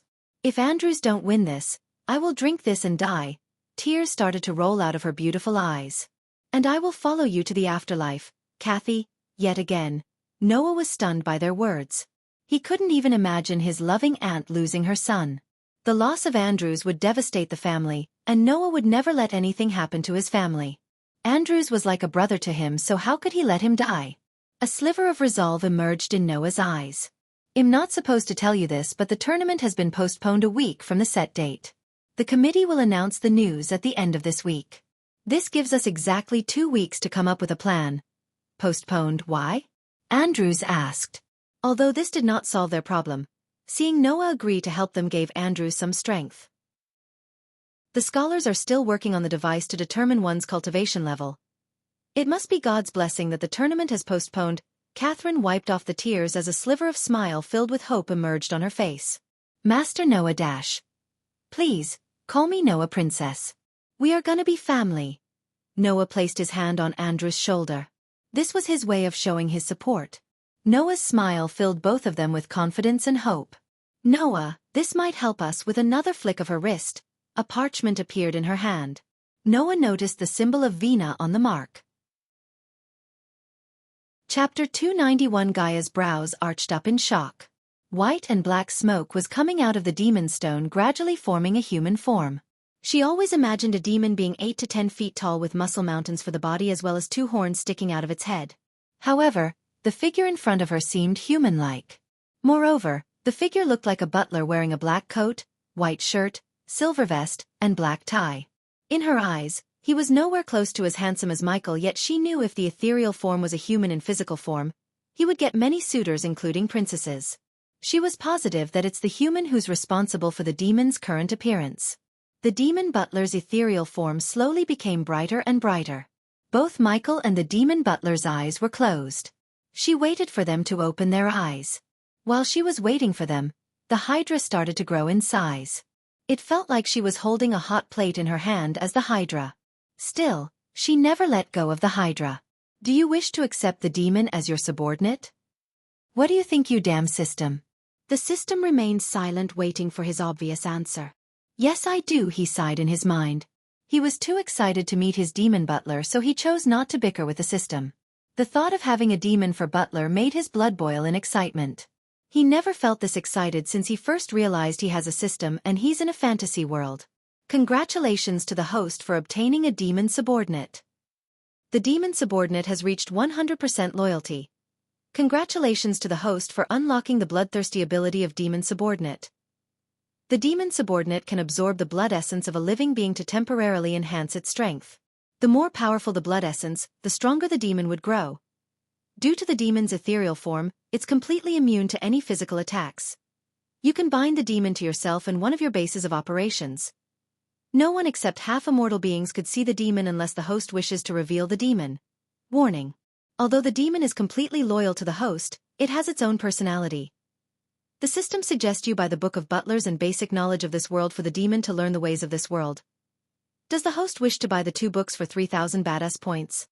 His field of view was filled with blue notifications and warnings. He took time to go through every single one of them before buying the 2 books as the system suggested. The personality warning: don't worry, Michael. In fact, he was glad to see his butler was not a mindless drone. He wanted all of his subordinates to act on their own for his greater good. Subordinate, Demon Butler Cultivation Level, Core Formation Level 8 Race. Demon Status, Healthy, in ethereal form, Trait. Butler, Unique, Loyalty towards the host, 100% System, list all the skills of the demon. I want to see the cool stuff he could do. Another interface appeared before them. One by one the demon butler's skills were listed in front of them in golden letters. Skills: Phantom Touch, Bind Area, Teleportation, Bloodthirsty Imitator, Phantom Form, Mind Dominator. Phantom Touch is the ability of the demon to materialize for a moment inside a physical being. The demon butler can bend the space around it to teleport near the host in the bound area. The demon can absorb blood essence to temporarily grow stronger. The demon can imitate the host's spells and skills. The imitated skills and spells will not be as powerful as the host's arsenal. The demon can choose to hide from naked eyes. Only the host and a chosen subordinate could see the demon when it's using the phantom form. The demon's voice could dominate weak-willed enemies' bodies. The system explained each skill one by one. Can these skills be upgraded? Yes. The skills can be upgraded through badass points and reaching higher stages in cultivation. Cool. Michael was ready to meet his butler, but he had one last thing to do. Buy the 2 books and bind him to me and the Abyssal. Warning. Suddenly his field of view turned black as the warning beep screamed in his mind. Binding the demon to you will reveal everything about you to the demon, including your previous life. What? Michael was thoroughly upset to hear this. Cool down, host. The demon is 100% loyal and the rules for the subordinates apply to it. Hence, the demon cannot harm you or betray you in any ways. If he knows everything, does that include you? No. The demon will not know the existence of the system. Michael's mind was filled with questions. Trusting the demon with his previous life didn't seem like a good idea to him. He wanted that life to be hidden from anyone except Gaia. Only because he was planning to marry Gaia, He revealed his previous life to her. Still, he didn't completely divulge everything that happened on Earth. Think of the demon as the Alfred to your Batman. Even if you wanted to, you cannot go back to Earth or anyone in the universe no matter how powerful they were. So there's no harm in letting the demon know. Trust me, host, I got your back. Somehow the system sounded trustworthy to Michael. Despite its tendency to rob him of his badass points, the system did have his back always. His gut feeling told him to listen to the system. Sooner or later, someone would definitely connect the dots between Ghost and Lucifer. Michael knew this. So letting the demon know about his two personas wasn't a world-ending problem to him. Revealing his life on Earth seemed like a bad idea, still the system assured him that the demon would not be able to betray him in any ways. What if I don't bind the demon to me? Then there's a possibility of losing the demon's loyalty slowly, and if the loyalty level dropped under a certain point, the system will be forced to neutralize the demon. The system sounded cold. After spending almost 60,000 badass points, Michael would never let the demon die in vain. With a heavy sigh, he finally decided to bind the demon. Go ahead, bind the demon to me and the abyssal. Michael felt a tingling sensation within him, like something was getting embedded into his soul itself. The sensation lingered for another couple of minutes before fading away.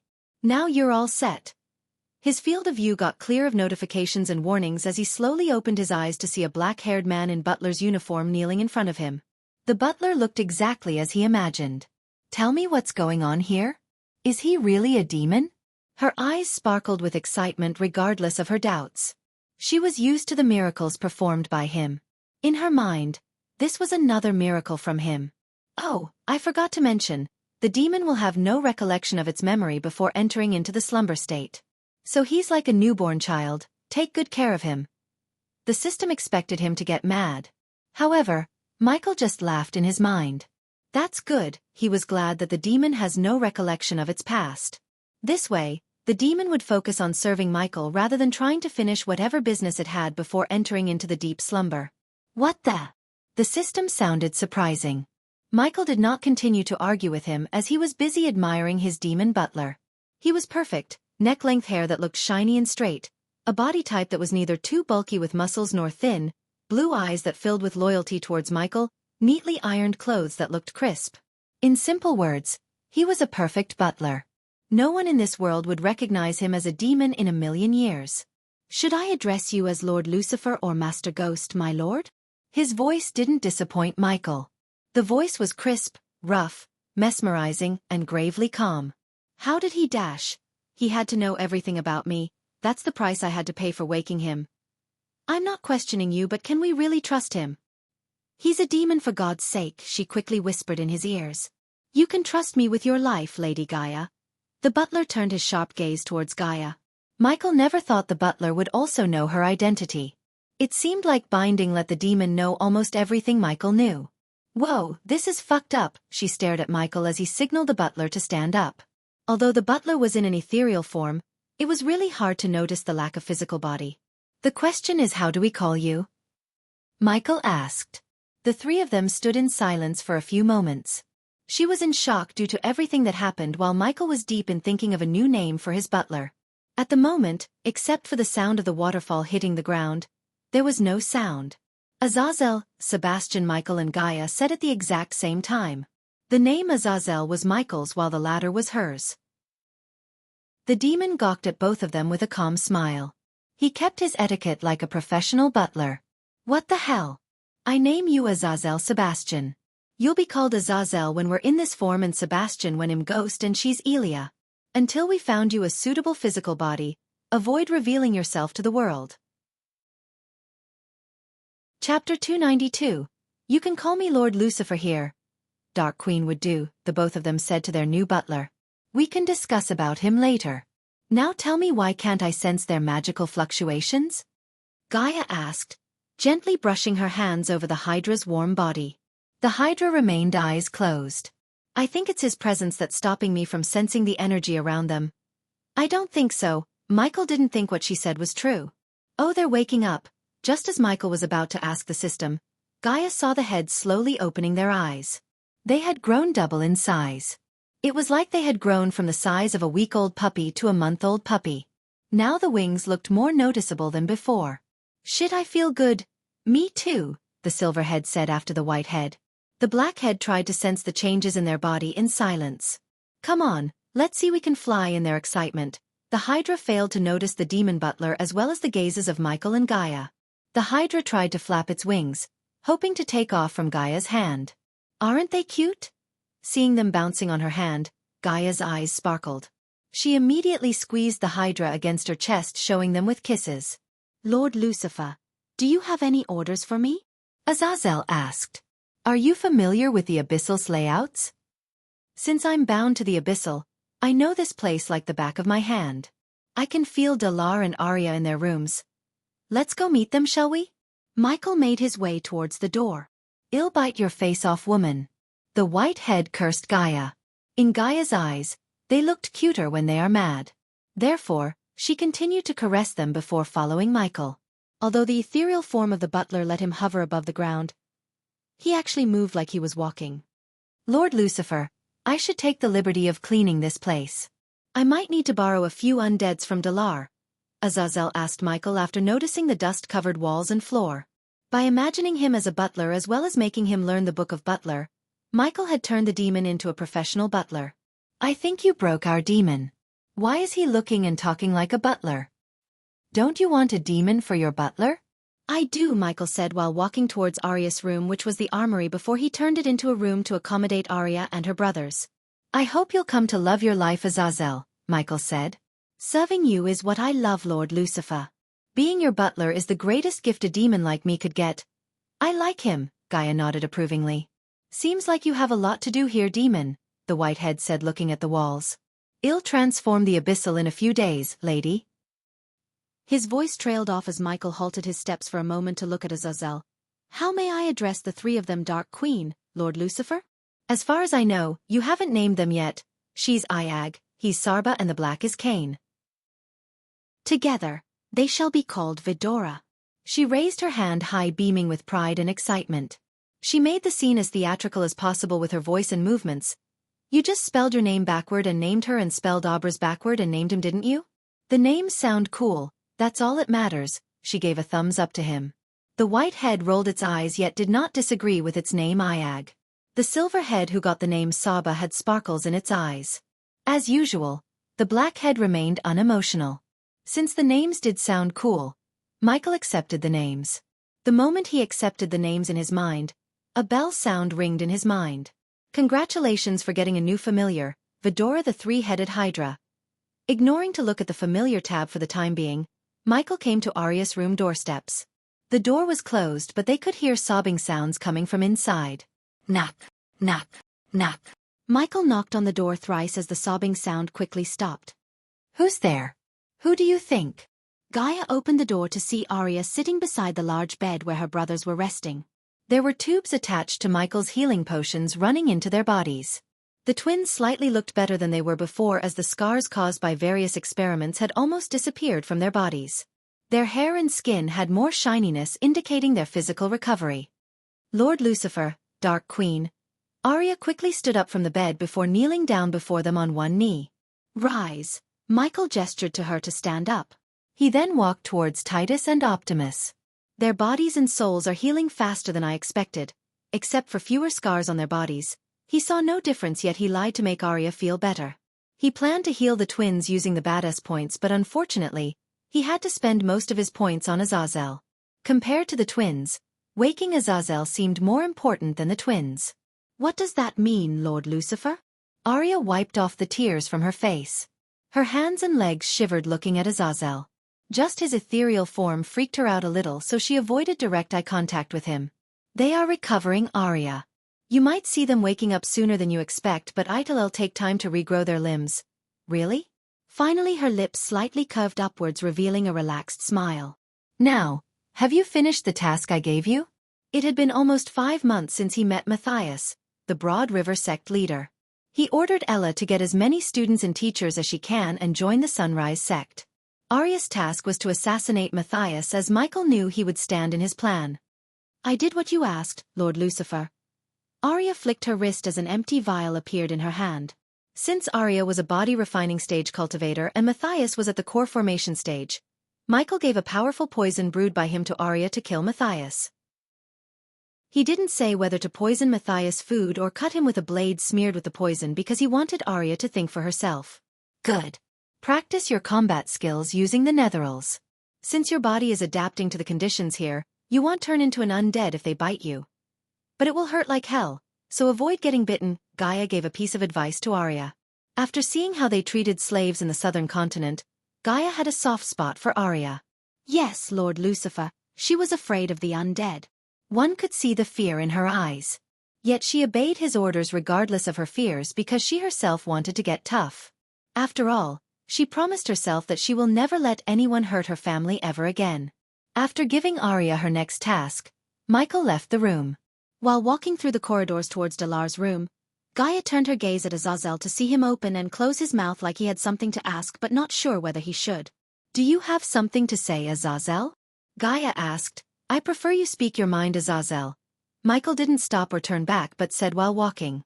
As you wish, Lord Lucifer. I do have something to ask. What do you have in mind? Michael asked. I know you had a good reason to lie to Arya. Can you enlighten me on the why? Michael was surprised to see Azazel noticing his lie. He never thought Azazel could detect his lie without even seeing his face, as he had the mask on his face to cover his micro-expressions. Sometimes, a lie can do more good than the truth. Azazel repeated his words in his mind. Eventually, they reached the doorsteps of Dalar. There was no sobbing sound coming from the room but the growling sounds of the netherals. After a few hours, Michael and Gaia reached the abyssal. There were several people surrounding a bed. The house's interior and the furniture had the difference of black and white. The house looked ancient with several holes, long cracks in the walls, and worn-out pantries and wooden racks. However, the sofa, cushions, the tea table in the center of the hall, and the bed looked majestic. The house belonged to none other than Michael and Gaia. It was their sect house. Since Gaia ordered them not to touch anything until she returns from seclusion, the workers didn't renovate the house. No one would enter Ghost's house except Raylene, Little Cindy, and Nightmare. The first two would get inside the house to keep it from getting dust-covered. Nightmare usually rested with Claire as he was not used to sleeping alone. However, at the moment, several people were inside Michael's bedroom itself. Please, Cindy, just a little. Raylene was sitting on Michael's bed with a tiny bowl of soup in her hand. Cindy was lying on the bed covering up to her neck with Michael's blanket. The little girl was shivering. Her usual playful child smile was nowhere to be found. I want Big Brother and Sister Elia right now. Cindy tried to raise her voice, yet only a whisper came out of her mouth. Raylene turned her head helplessly looking at Claire. I don't want the bad man to hurt me like he did to Brother Jack. Raylene's eyes began to water up. Ever since Claire found out Jack's body in his own pool of blood, the little girl was severely traumatized. Not even Nightmare could calm her as the girl was asking for Ghost and Elia. Raylene tried to take the girl home but she refused to leave Ghost's home. Look, if you drink this soup, I will bring Ghost and Elia here. Claire sat beside Raylen, gently brushing Cindy's forehead.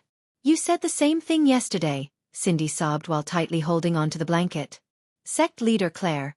Suddenly a male disciple rushed into the home. He was taking heavy deep breaths in exhaustion. Brother Ghost. Brother Ghost and Sister Elia has come out of the seclusion. Another chapter will be up today. Stay tuned. Chapter 293. Raylene and Claire immediately stood up from the bed as the bed was on fire after hearing the disciple. The disciple standing in the room with Claire heaved a heavy sigh of relief, beaming in joy. Where are they? Claire asked. She felt like an immense amount of pressure was being lifted off her shoulder. They are at the foothills and coming here. Instead of flying here, it was Michael's idea to land at the foothills and take a stroll. He wanted to see how the sect has changed since he left. Go wake up Nightmare. He's at my house with the baby. Yes, sect leader. The disciple left the room in a hurry to wake up Nightmare, who is sleeping with Cindy's brother. Despite his big scally terrorizing body, Nightmare was pretty gentle with the baby. No one in the world would have believed that Nightmare, a dragon, loved babysitting. Brother! Cindy jumped off the bed full of energy. Before they could stop her, she leaped out of the bed, running towards the outside. The others couldn't do anything but follow behind the little girl. Hearing that Ghost had returned, Cindy ran outside showing no signs of fever or exhaustion. When Claire reached outside, She saw disciples rushing towards their dormitory in fear. Only a few daredevils remained outside of Ghost's house to see his and Elia's reaction to Jack's death. "Where are they?" Cindy shouted at one of the disciples waiting for Michael. She kept bouncing from the ground to see the distance. It took everyone a few minutes before vaguely noticing two figures in black slowly walking towards them. "Look, Brother Ghost is back." "Is that really him?" "Wow, he looks different." "Of course it's Brother Ghost. Who do you think walking beside him?" "That's Sister Elia you've been telling us about." "Sister Elia gonna lose it." "Just let sect leader Claire break the news." The disciples began to chit-chat. Some seemed excited while some seemed terrified. Those who recently joined the sect from various towns had never seen Ghost before. Therefore, they waited for the famous Ghost of River Town with their own eyes. Sect leader Claire. Lady Raylene. Claire turned back to see Daniel and Ricky rushing towards them carrying a basket full of wild mushrooms for Raylene's soup. "We heard Master Ghost is back," Daniel said. One could see a sliver of fear in his eyes. Ricky on the other hand looked pale as a white paper. Both of them were more afraid of Elia than Ghost because they knew Master Ghost is a level-headed calm person while Elia is the exact opposite of him. Besides, all of them knew Jack was Elia's handyman who followed her behind like a puppy dog. Among all the disciples, only Jack had the guts to talk to her and even ask her for favors. It was not a secret to the disciples that Jack worshipped Ghost and Elia as his siblings. At that moment, Michael and Gaia were walking towards the home with the biggest frowns on their face. Along the way, they noticed several guards of the Winston family and adventurers patrolling the path to the sect. They expected a line of noble carriages from the foothills to their home to buy potions and pills, yet they saw no carriages or a single person other than a disciple of the sect or a guard of the Winston family. "I have a bad feeling about this," Michael thought to himself. "Brother!" Suddenly, he heard a high-pitched shout of Cindy as he saw the little girl running towards him as fast as she could. Her cute face put a wide smile on Michael's face. Almost 20 meters away from Claire, Raylene, the disciples, and his house, he was welcomed by Cindy. The little girl leaped from the ground, throwing herself to Michael. His haircut, new clothes, or buffed-up physique was not enough to give the little girl a hard time recognizing Michael. "Hey there, Butterball." Michael caught the little girl in the mid-air safely. He felt her wrap around his neck getting tighter and tighter. "You're back," as she said. She removed her one hand to hug Gaia. "I missed you too, tiny human," Gaia giggled. She moved closer so the little girl could hug both of them at the same time. Cindy didn't stop with the hug as she tried to climb on Michael's chest using her tiny feet. "Oh, you're back." "Don't let the bad man hurt me," she sobbed, hugging him tightly. "I think she's crying," Gaia said. Michael was confused. Her sobbing didn't seem like a cry of joy. The little girl kept trying to climb on Michael when she pulled her apart from him by lifting her by the arms. Cindy's face was pale. There was no redness or baby fat in her face. She lost weight as Michael could see her collarbones and feel her ribs on his hands. Moreover, black circles could be seen under her eyes because of her lack of sleep. Her transformation, what she just said about a bad man and the reactions of the people around them made him realize that something bad has happened. He expected them to welcome him with joy and cheers, yet he only saw fear and anxiety on their faces. Where's Nightmare? Although he made sure absolutely no harm could come to Nightmare, seeing their reactions made him automatically think of Nightmare. "Don't leave me again in his arms," Cindy cried. Michael hugged her as Cindy buried her head on his chest. "I know something's very wrong here or you wouldn't have closed the Majestic. Where is that little shit? He better have a valid reason like dying to make me stop from what I'm planning to do to him." Ricky and Daniel were responsible for the restaurant in Rivertown while it was Jack's responsibility to keep the Majestic up and running without problems while they were away. Hence, Gaia looked for Jack having zero clues about his demise. "Brother Jack." Who? Tears began to roll out of Cindy's eyes. Gaia saw everyone avoiding direct eye contact with her when she mentioned Jack. Her eyes slowly turned cold as she walked towards Claire. She then grabbed Claire's shoulder. "Where is Jack?" "Teacher," while Gaia was asking Claire, Michael saw Olivia running towards him from the direction of the herbal garden. Olivia too had no smile on her face. "Spit it out." Claire felt her surrounding air turning colder. With tears filling up her eyes, Claire finally opened her mouth. "He's dead. Jack's dead, Elia." The entire surrounding became deadly silent. No one dared to utter or make a sound. Michael's mind got filled with questions when he heard Claire. "Dead." Gaia asked. The veins in her eyes popped, turning her eyes red. Her entire body shivered in anger. The bad man killed him, Cindy blurted out. He was murdered? Who? Gaia asked Claire. Everyone's gaze was locked on Gaia.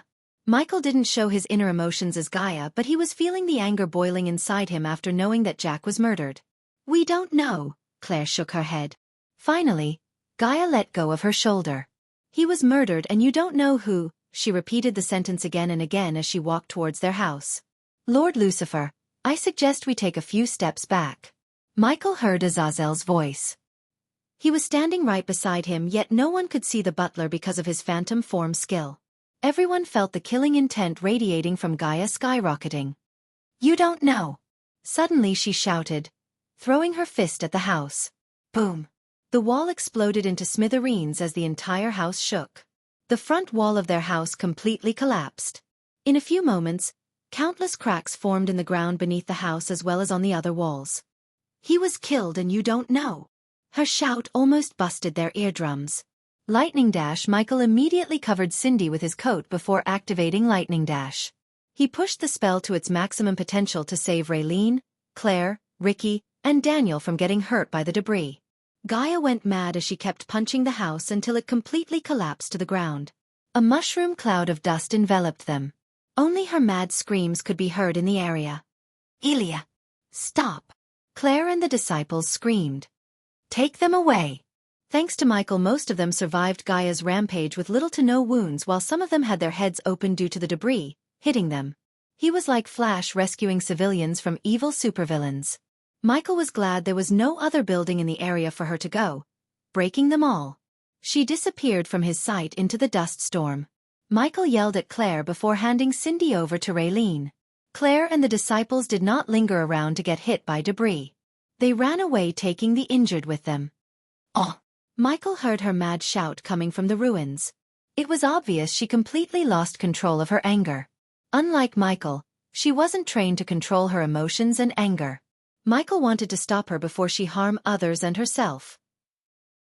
Cracks of lightning surrounded him as he was about to rush into the ruins of his house when he saw a red ball dashing into the ruins from the skies. Nightmare! Chapter 294. Michael activated the lightning dash to rush into the ruins. Wind blast. While running into the dust cloud surrounding the ruins, he raised his hand, sending several blasts of wind to clear the rubble and the dust. The powerful wind blasts cleared the dust in a few seconds, revealing Nightmare and Gaia. For a moment, Michael couldn't recognize the dragon. When he left for the southern continent, Nightmare was the size of his hand. Now it stood almost 3 meters tall and 10 meters long. He was not as big as Smog but not small either. Nightmare's crimson-red scales glistened under the sunlight. Nightmare was holding down Gaia against the ground. He held onto her hands, preventing her from destroying and attacking him in rage. Ghosty. When Nightmare saw Michael walk out of the dust, his vertical pupils became rounded. Even Nightmare's voice became rough and gritty, suitable for a majestic dragon. Get off me! The momentary distraction was enough for Gaia to fight against Nightmare's hold. She gritted her teeth, slowly lifting Nightmare's hands. Both Michael and Nightmare were stunned to see her strength. Even Michael did not know she had the raw strength to lift a dragon against gravity. Her hands slowly began to show purple scales while she began to grow in size. In addition to the scales and growth in size, Nightmare noticed her eyes transforming into those of a cobra. Michael rushed into her side before she fully lost control of the innate ability that keeps her in human form. Visible to the naked eyes, she was becoming more and more like a snake. The purple scale had covered up to her neck while below her waist transformed into one long snake body. Shit, system, I need a powerful sleeping potion ASAP. 1,000 Baddest points. Quick! I cannot hold her much longer, Ghosty Nightmare growled as Michael came to Gaia's side. You idiot! Michael cursed her before forcing the potion down her throat. She frantically wiggled, spitting the potion on both Michael's and Nightmare's faces. Still, she couldn't overpower a dragon and Michael. Let go. Finally, a few seconds after Michael forced the potion down into her mouth, she started to lose consciousness. Her body gradually shrank back to her normal human form. Sigh, I wish we had reunited under different circumstances, Ghosty. Nightmare lowered himself to rest his head on Michael's shoulder. Michael wrapped his arm around Nightmare's neck, gently patting his warm body. "Me too, buddy, me too." To Michael's surprise, Nightmare shrank himself to the size of a 3-month-old German shepherd. With a leap, he landed on Michael's shoulder. Then he began to shower Michael with wet kisses. "Was that your original size?" Nightmare shook his head. "This is my original size. I can temporarily get bigger to enhance my strength. It's one of my innate talents I got after metamorphosis," Michael nodded, picking Gaia from the ground. "Show me where he was killed," he asked Nightmare. Before doing anything, Michael wanted to see where Jack was killed. He didn't think he could find the killer by just looking at the place, but still, he wanted to see it. "Follow me." Nightmare flapped his wings to ascend to the sky. With a couple of flaps, he was high in the sky. Carrying Gaia in his hand, Michael took off from the ground. He stopped for a moment in the sky to look back at the ruins. Even though the house was shabby, it was his home. He couldn't help feeling a bit sad to see it crumble into pieces. In addition to the house, Jack's face also flashed across his eyes. Jack was innocent in Michael's mind. If Jack was Lucifer's blacksmith and killed by his enemies, Michael would have understood the reasoning behind his death. However, Jack never did no such thing as helping him kill people. Not even before flying for 5 minutes, Nightmare started to descend towards the forest near his house. Black lines appeared on Michael's forehead. He was thinking Jack was killed somewhere far from his house, which would have indicated his murder wasn't connected to Lucifer. "He was killed near our home?" Michael asked while flying through the thick canopy. "What was Jack doing here?" He asked another question. Collecting mushrooms and fruits for Raylene, Michael halted his steps. He remembered that collecting mushrooms and fruits were usually done by Cindy, as she loved to help her mother. In addition to the forest being so close to Michael's home, there was always Jack or a disciple accompanying Cindy. Even Gaia would sometimes tag along with the little girl if she wanted to hunt in the forest. Was Cindy with Jack that day? The sight of his previous life flashed across his eyes. Everyone in his orphanage was killed because of Spectre's order, so Michael had seen little children he cared about dying. That was the day he lost his calmness and went rampage, killing every single one of his assassin colleagues, including his girlfriend and Spectre. The thought of Cindy might have been killed along with Jack made his blood boil. He loved Cindy because the little girl loved him unconditionally. Unlike Maisie, who was a spoiled brat in his eyes, Cindy was such a sweet, caring girl who wanted nothing from him. Not only Michael, but every single person in the sect also cherished her. She was the one who found his body," Nightmare said, swallowing a mouthful of saliva. He was not an exception to those who adore Cindy. Hence, Nightmare avoided thinking about scenarios that could have harmed Cindy. Nightmare stopped walking when he reached a large oak tree. "This is the place." Michael gently placed Gaia under another tree before walking to Nightmare's side. "System, I need red mint, urchin vein, Pegasus hoof, ent bark, leeching buxus," he thought in his mind as the system showed him the price of 800 badass points before him. Nightmare saw the green alchemy flames appear above his hand. "What are you doing?" "There's no perfect crime, Nightmare. We can find traces of evidence if we have the right tool, in this case, a potion." Michael threw the various ingredients into the green fire. He then made a few hand signs in one hand while holding the fire in the other. As usual, pearl-like essence began to form above the green fire before finally coming together to make a liquid orb. Without sending the potion into a vial, Michael waved his hand as the liquid splashed on the tree and the ground around the tree. The ground absorbed the liquid in a few seconds. Gradually before their eyes, the ground's color changed from muddy brown to fluorescent blue. "Is that blood?" Michael said as he squatted down to see any patterns on the ground. He hoped Jack would have left some clues about his killer. Although it was highly unlikely, he still hoped for a clue. While Michael was studying the ground for clues, Nightmare noticed Gaia's body moving. "She's waking up." In the split second Nightmare turned his head, Michael ruffled the ground to remove the clue from their eyes. GG. Michael saw 2 distinct marks on the ground. He knew Jack probably had written the 2 letters before dying. There were not many things that related to the letters GG except Guardian Guild. "Where am I?" she mumbled, slowly opening her eyes. Both Michael and Nightmare remained silent without answering her question. They wanted for her to completely wake up from her sleepiness. Gaia's vision slowly cleared up to reveal the tree around her. The lack of sunlight coming through the canopy made seeing everything around her clearly difficult. "You dumb snake. You destroyed our home and revealed your identity to everyone in the sect," instead of answering Nightmare, she turned her gaze towards Michael. "Do you know who killed him?" she asked coldly. Although she seemed not as furious as before, he could still see the murderous intent in her eyes. No, what she did made Michael mad at her. She single-handedly endangered herself and him. If she was to fully reveal herself as Naga, it wouldn't be long before Zanali finds out about her true identity. At that time, she would be killed or imprisoned along with him. If she began to act crazy every time someone close to them was murdered, his enemies would use this to their own advantage. Keeping a calm head was always important to stay ahead of their enemies. Until he was sure that she wouldn't lose her mind again like that, he decided not to tell about the Guardian Guild. If she tried to attack a Guardian on a rampage, the guild would destroy her and his sect. Compared to the Guardian Guild, they were like weak ants. They still had a long way to go before starting to challenge or mess with the Guardian Guild. His full focus was on becoming strong without making powerful enemies. Then find who murdered him. I will kill him and everyone knows about Jack's murder. No, I won't kill him right away. I will flay him alive, piece by piece. I will make him experience hell. She looked crazy and ominous with that evil grin on her face. You want to keep your secrets, fine. But I want you to find the person who killed him. If anyone could find who killed Jack, Gaia knew its ghost. Chapter 295.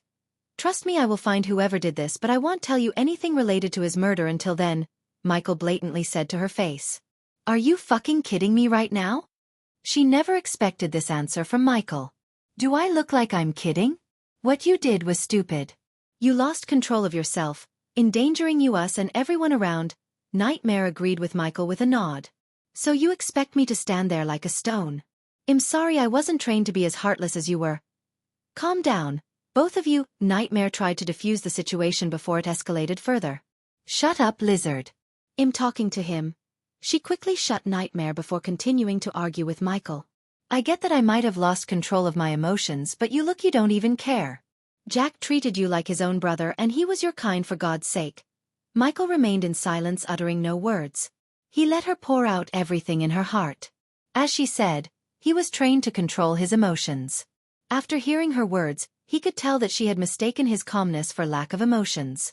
Although he was trained to control his emotions, it didn't mean he didn't feel anything. He just chose not to show it outside or let the emotions cloud his judgment. Would you do something or be as calm as now if something happened to me? It was evident that her anger slowly turned towards Michael.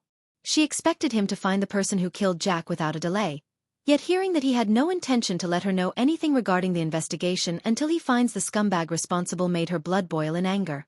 Moreover, she felt like he didn't trust her after everything they went through together. So you'll only trust me as long as I behave to your liking? She stopped talking, expecting him to say something. By acting the way you did, what did you gain? Did you find out who killed Jack? Michael simply asked two questions instead of explaining himself. She kept opening and closing her mouth without an answer to give. You asked if I would be as calm as now if something happened to you. The answer is yes, because if I start to lose my mind, anger and other emotions will cloud my judgment. Don't mistake my calmness for lack of emotions. I just don't show my emotions the way you did. And I'm not even gonna explain myself about trusting you. I trust you with my life. That's all you're gonna get from me. Gaia's eyes began to water up hearing his last words. I thought you would know this after everything we went through. After speaking these words, Michael took off from the forest, leaving Nightmare and Gaia behind. He wanted some time alone to process everything that just happened. Her words hurt him, even though he hadn't realized it yet. Are you happy now, Snake? Puffs of smoke came out of Nightmare's nostrils. How could you even ask him whether he trusts you or not? Has he done anything without including you? Jack would have never wanted this. Tears began to roll out of her eyes as Nightmare continued. Even now he chose not to tell you anything because he wants to protect you. Hear my word, Snake. You won't find someone who trusts and loves you as Ghost. Not in this lifetime. Not ever. She broke down to the ground, crying. Michael's words, Jack's death and Nightmare's words pierced her heart. She couldn't hold back the tears anymore. Seeing her break down to tears stunned Nightmare. He had never seen her like this. It was not his intention to make her cry. He slowly walked towards her before wrapping his wing around her shoulder. You know how it feels to have a family that treats you as their enemy? Gaia asked Nightmare, sobbing. The moment she spent with Zanali, her mother, and her father flashed across Gaia's eyes. Her stepmother or even her real father never treated her like they treated Zanali. They loved Zanali while always viewing Gaia as a stranger. "I know how it feels to be abandoned," Nightmare said. He still clearly remembered the time his mother threw him out of the nest and running from the humans who wanted to capture him for pleasure. Until he drew his last breath, he would never forget the first time he saw Ghost. In his eyes, Nightmare only showed love and excitement. Somehow Nightmare felt safer with him. "I always yearned for a family that loves me. This sect, you, Ghost, and everyone loves me unconditionally. You guys are my family," she looked at Nightmare with her teary eyes. "But I wasn't here to protect my family. I had nightmares of someone calling for my help. I didn't take it seriously. If I returned then her throat tightened in sadness. It's not your fault. Do not blame yourself. Just trust Ghost. He will find whoever did this. When we get our hands on that filth, it'll help you show him the hell." Nightmare chuckled to make her feel good. He shook her shoulders playfully. Despite their constant bickering and fights and the hate between the Naga race and the Dragon race, Nightmare loved Gaia and so was she. He couldn't care less about the hate between the two races. As far as he was concerned, she was family to him. "Blame yourself for destroying our home. Thanks to you we're homeless now," Nightmare teased her. He didn't let go of her as he kept her under his wings. It was a shabby house anyways. Finally Gaia whipped off the tears from her face. A small smile emerged on her face. "Now let's go find Ghosty. And try not to act like a bitch this time. Shut you scaly fuck. There's the snake I know and love." Gaia punched Nightmare in the neck as he gave a headbutt to her face. After that, they ascended to the sky searching for Ghost. The serrated mountains loomed in the distance. Gaia and Nightmare made their way towards them searching for Michael. The trees blanketed the mountains, decorating the mountains in jade green. The heaven-touching apex of the mountain was drenched in brilliant light. All across their line of sight, the tips of the mountain range stuck up like a row of thorns. Atop the tallest mountain top, Michael was standing alone. His black coat was fluttering in the wind backward. From the mountain top, he could see the entire sect and the river town on the horizon. He had never come to this place before, but he regretted that seeing the calmness it gave to his soul and mind. Looking at the sky, he saw Nightmare and Gaia flying towards him. The demon butler was standing behind him uttering no words. He let Michael enjoy peace and calmness. After a couple of minutes, they landed behind Michael. Human Michael heard Gaia's voice. She sounded meek, gentle, and apologizing. He kept gazing at the view before him as Nightmare and Gaia slowly made their way towards him. "I'm sorry," she hugged him from behind, burying her head on his back. "It's that dash. You don't have to explain yourself to me," Michael interrupted her. "You spoke your mind." His distant words began to hurt her. "You're right, I'm not gonna explain myself to you. I love you and I trust you with my life too. That's all you're gonna get from me."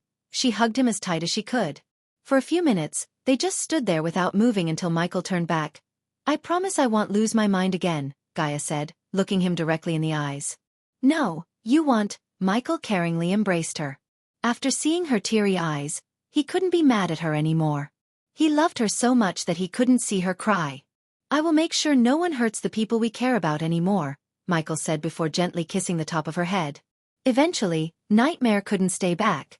He came to join the hug. He grew big enough to wrap both of them in his wings. He then wiggled his head in between Michael and Gaia. "I missed this so much," Nightmare purred. "What are you gonna do?" Gaia asked. "We're going to make our sect stronger than any other sect in this entire continent, and it's time this continent has seen a 6-star alchemist." An unwavering resolution appeared in Michael's eyes. With the system's help, no matter the cost, he planned to become a 6-star myth-level alchemist. At that time, he would find an existence equal or stronger than the Guardian Guild to associate himself. It was time he played the offensive instead of defensive. Since they decided to mess with the people he cares about without thinking about any consequences, he would make them regret crossing his path. "Let's start kicking asses by winning the upcoming championship tournaments." Nightmare reminded them about the tournaments. "Oh shit, I almost forgot about that. It's tomorrow, isn't it?" Gaia took her head back from his chest. "Nope, they postponed it by a week." "Why?" Nightmare just realized something as he looked at both of them. "You don't know, do you?" Chapter 296. Holy fuck. That was why I couldn't see any arch-energy radiation. Gaia's jaw slightly dropped hearing Nightmare explain that the cultivators lost the ability to sense someone else's cultivation level as they were used to. Nightmare noticed Gaia and Michael keep looking at each other with their brows arched up. Don't tell me that you two were somehow involved, Nightmare sighed. It didn't really surprise him. Gaia was staring at Michael like a thief caught in the act. You could say that, Michael grinned. You're smiling. Nightmare tilted his head in confusion. As far as he knew, there was nothing good that could come out of the current world situation. Ever since Hydra's scream messed up arch-energy waves in the world, crimes of the rogue cultivators had been increased. The Hydra's scream worked like an EMP that short-circuited the energy radiation of the world, producing many known and unknown issues. Most defense arrays relied on sensing the arch-energy radiations coming from a cultivator. Since the Hydra's scream changed the way the radiation coming from someone's body, the arrays were rendered useless. Hence, the rogue cultivators capitalized on this opportunity to thieve, murder, and commit heinous crimes around the continent. The ability to hide the arch-energy radiation was what made Arya such a valuable asset to Michael. But now, practically everyone had her ability. Before we tell you what happened in the southern continent, I have a few things to take care of. Let's return to the sect. And thanks to you we're homeless now, Michael flicked her on the forehead. That's what I said. Hee. Nightmare laughed as she rolled her eyes. You two are not gonna let this one go, are you? Nope. Nightmare shook his head before taking off to the sky along with Michael and Gaia. Flying for a couple of minutes from the hilltop was enough to reach the ruins of their home. Michael slowly descended from the sky to see several disciples cleaning up the ruins. The disciples were shifting through the rubbles to salvage something, yet all they could manage to salvage were big pieces of the sofa, Michael's bed, and the board of Majestic. Brother Ghost, the disciples welcomed Michael with fear-mixed smiles. They avoided eye contact with Gaia. After seeing what she did, they were freaked out. Why are you guys doing this? Get the adventurers or the constructions workers for this job. To make the sect the strongest, almost all the disciples needed to be better than the disciples of the other sections. By better, Michael meant powerful, disciplined, smart, hardworking, and humble, unlike those pricks like Alex or Selena. But Brother Ghost, it would cost us, a female disciple who was in the sect from its downfall said, scratching her head. The dwarf is gonna ask for a good chunk of coins anyways, so leave all the hard work to him and his people. He won't give a discount because you cleaned this mess. That makes sense knowing Master Fover, the disciples agreed with Ghost. Now go cultivate. Michael waved off the disciples before making his way towards Claire's manor. Adjacent to Claire's manor was Raylene's home. It was not as big or fancy as Claire's manor because it was just a temporary residence for Raylene. Michael planned to build her a manor suitable for a 5-star chef. Several disciples were standing in the mini garden before Claire's manor. When they saw the three of them approaching them, they made way for them. Brother Ghost, Sister Elia, Nightmare. The disciples greeted them respectfully. Michael nodded with a smile, giving some of them a pat on the shoulder on his way inside. The disciples who received the pat from Michael became electrified. Because they were new to the sect, they only heard about Ghost through the senior disciples' stories. He was a local legend. They kinda expected him to be like the celebrity disciples like Alex, Selena or Victoria, who wouldn't even look at the ordinary disciples like them, yet not only Michael smiled at them, he even patted some of them on the shoulder. It was a simple gesture from Michael's side, but for the disciples, it was a big thing. Wow, he looks so different in close. Did you see that? He smiled at me. He patted me on the shoulder. The seniors were right about him. He's so friendly. He has a dragon. What do you think his current cultivation level would be? And how strong is the dragon and Sister Elia? The disciples began to chatter among themselves, looking at Michael walking into the manor. The smell of this world's paint was sweet, kinda like roses. Even after completing the construction work a month ago, the smell still lingered in the air. The corridors were rather empty with no vases, paintings on the walls, or chandeliers to light the house. Only when he reached the hall, he could see a few crude sofa sets as well as a chandelier decorating the hall. The sofa sets were made of bamboo as a large tea table made of redwood occupied the space before the sofas at the center. Claire and Elder Reiner were discussing something with serious faces. He saw Cindy sitting on the sofa beside Claire. Cindy wrapped her hands around Claire's hand. When Cindy noticed Michael, her face brightened up like someone lit a candle in her head, but when she saw Gaia, the little girl hid her face behind Claire's hand in fear. Realizing that she made Cindy afraid of her, Gaia really regretted her actions. Cindy kept gawking at Gaia hiding behind Claire's hand. Ghost, Elder Reiner, you look good. Every time he saw Elder Reiner, he reminded Michael of Gandalf the White with his long white beard and white robes. If he had a staff in his hand, he would be exactly like Gandalf. You look different. What happened to your hair? Elder Reiner laughed. The situation somehow turned less solemn. Come here. To Michael's surprise, Elder Reiner stood up to give him a hug. Welcome back, young man. Meanwhile, Gaia went to sit beside Claire, right next to Cindy. She grabbed Cindy's head, slowly turning it towards her. What? Are you afraid of me now? Even the grown-ups were terrified when Gaia lost control of her anger.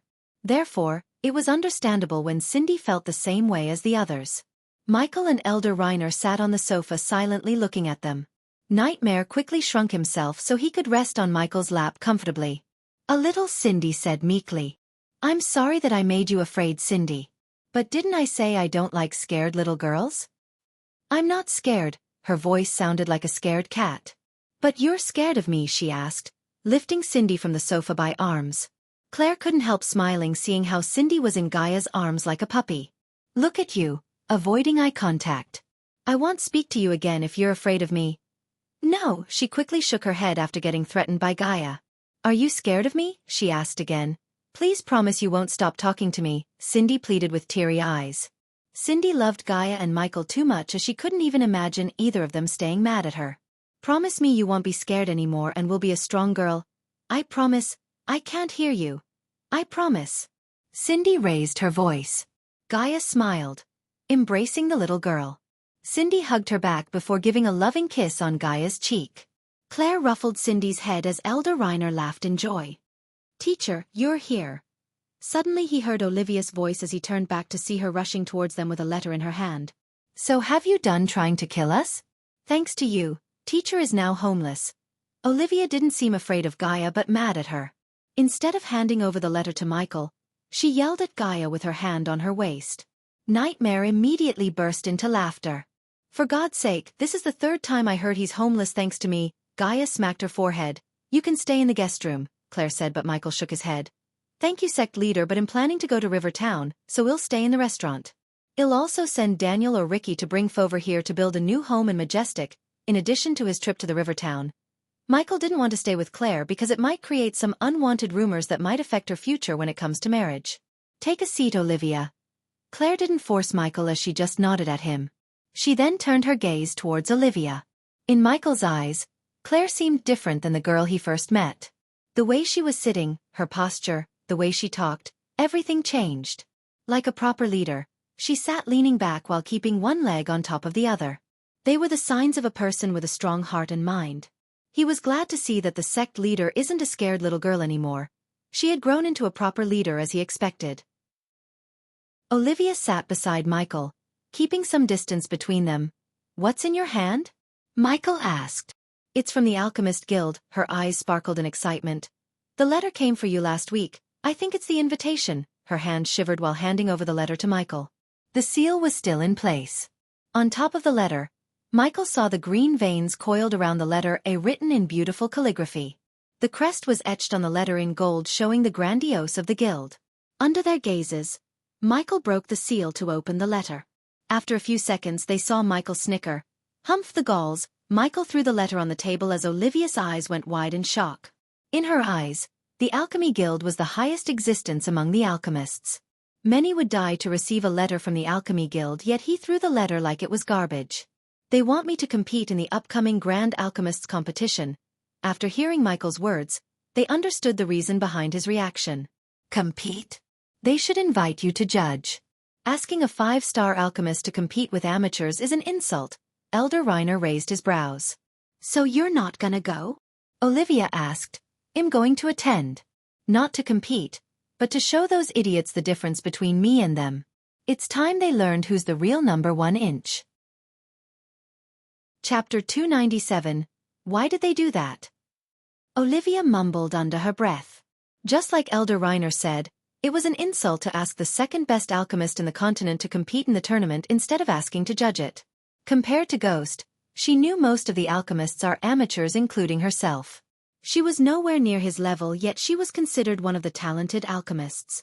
I'd say we call all our allies to dinner and reveal your talents there before revealing to the Alchemist Guild. That way you have backing if things went wrong, Claire suggested.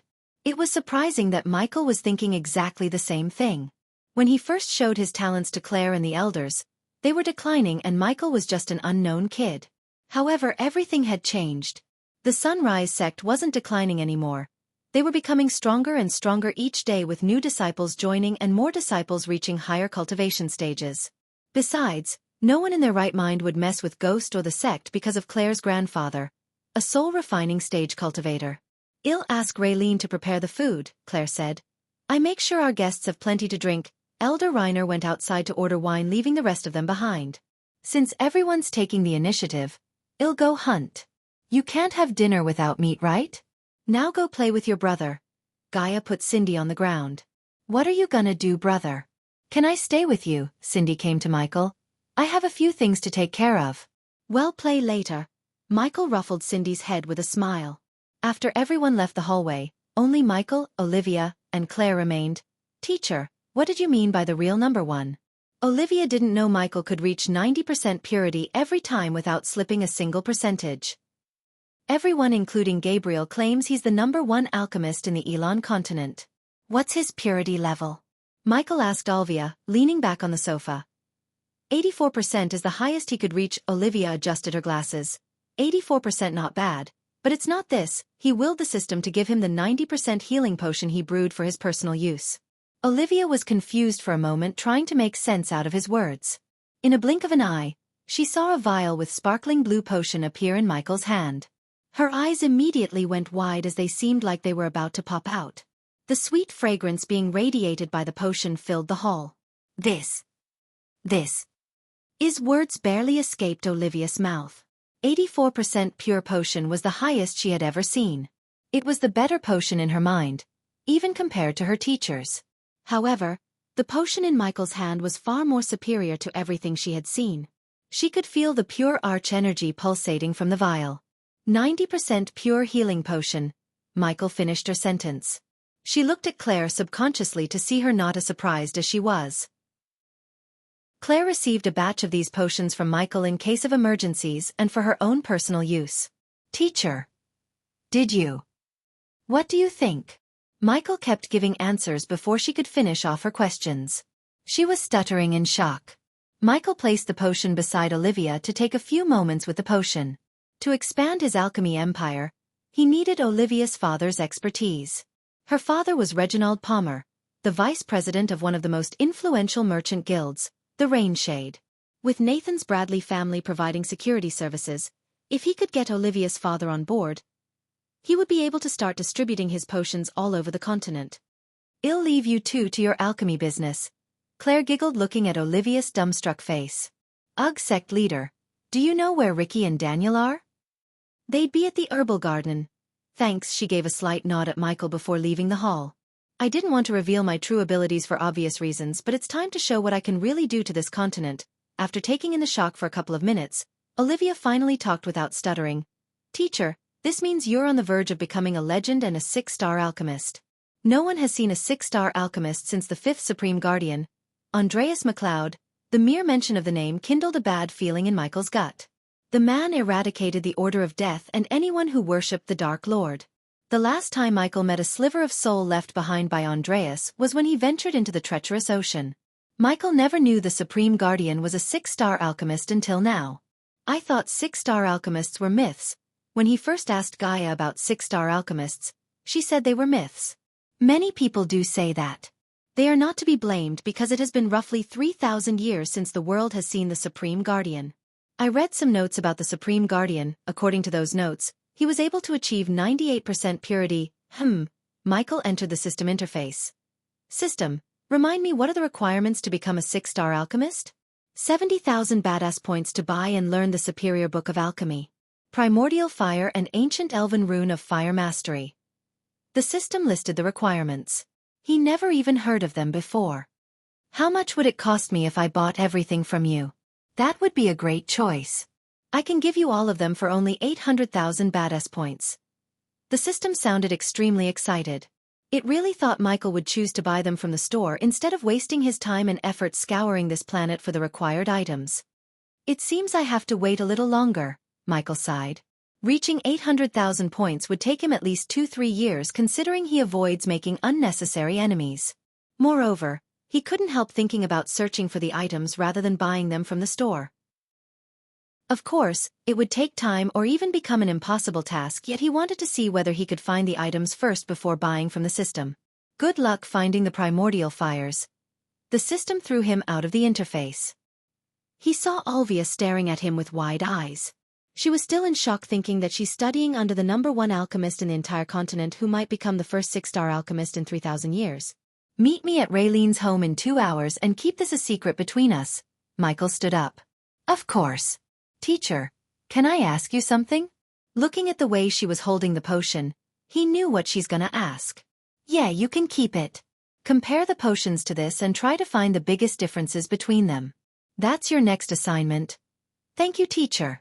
She almost shouted in excitement. She ran like a bunny from the hall to study the potion. Leaving Claire's manor, he reached the herbal garden in a minute using the lightning dash spell. The use of the spell earned him almost 3,000 badass points from the disciples.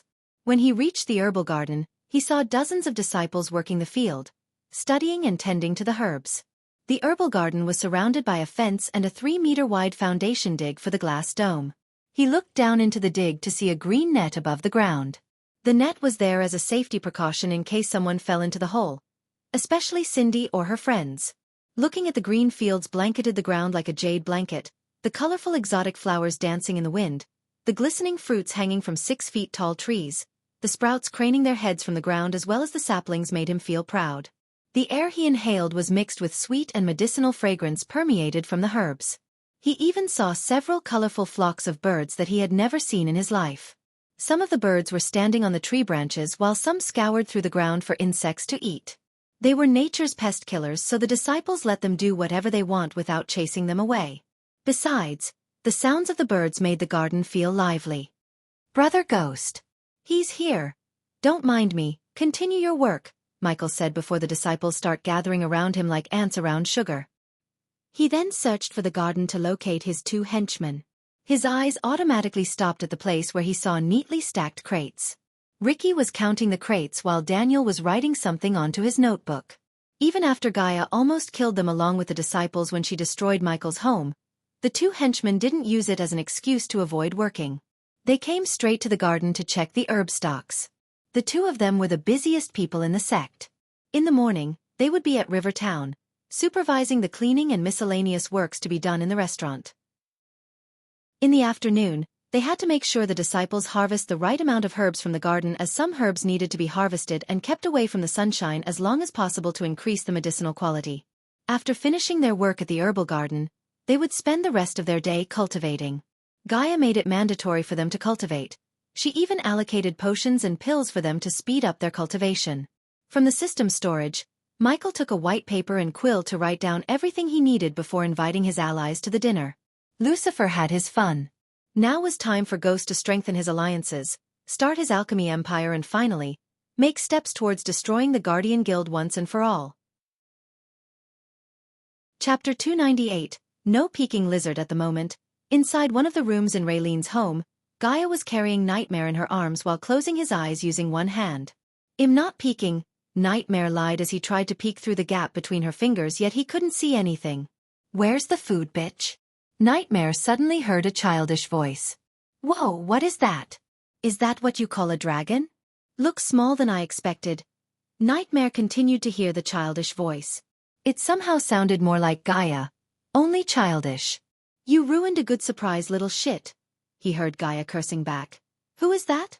Nightmare pushed down Gaia's palm with his hands to see a creature with 3 heads staring at him on the table. Vidora and Nightmare entered into a staring contest as they looked at each other without even moving their heads an inch. Gaia slowly put Nightmare on the ground.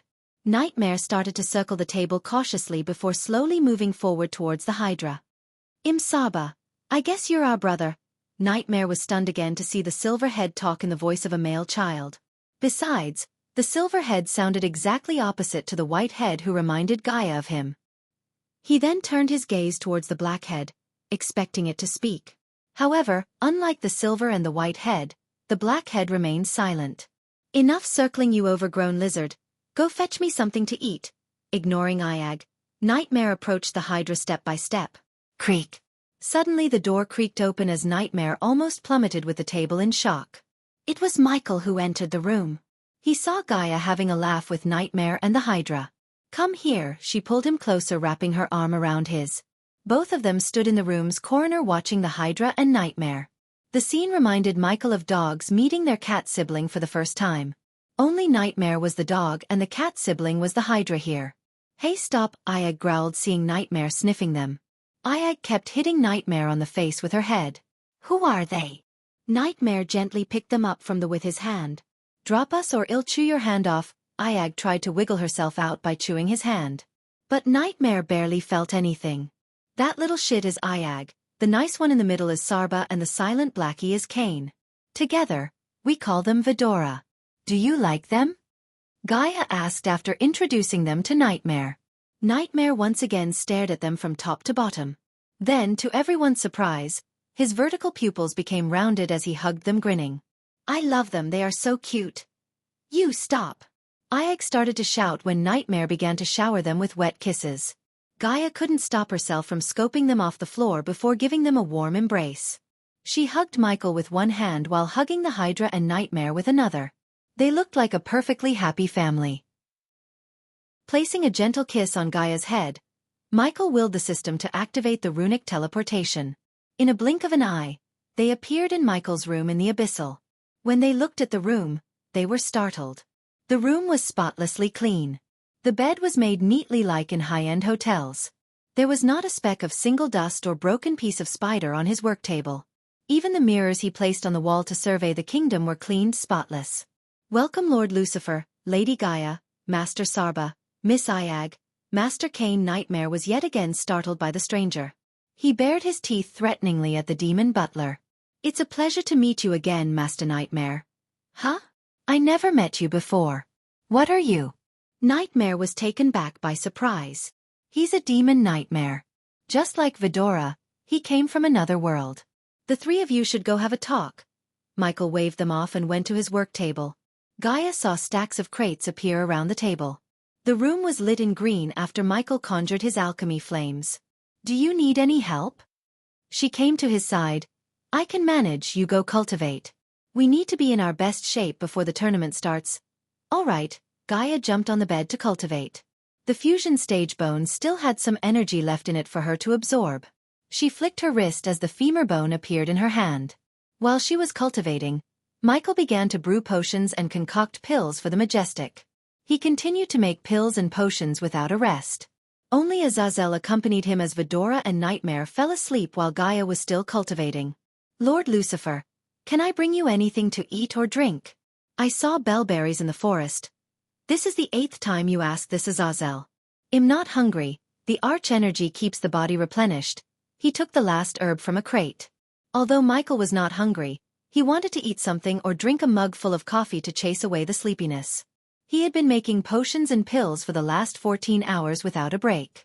It took a toll on his body as he was exhausted both mentally and physically.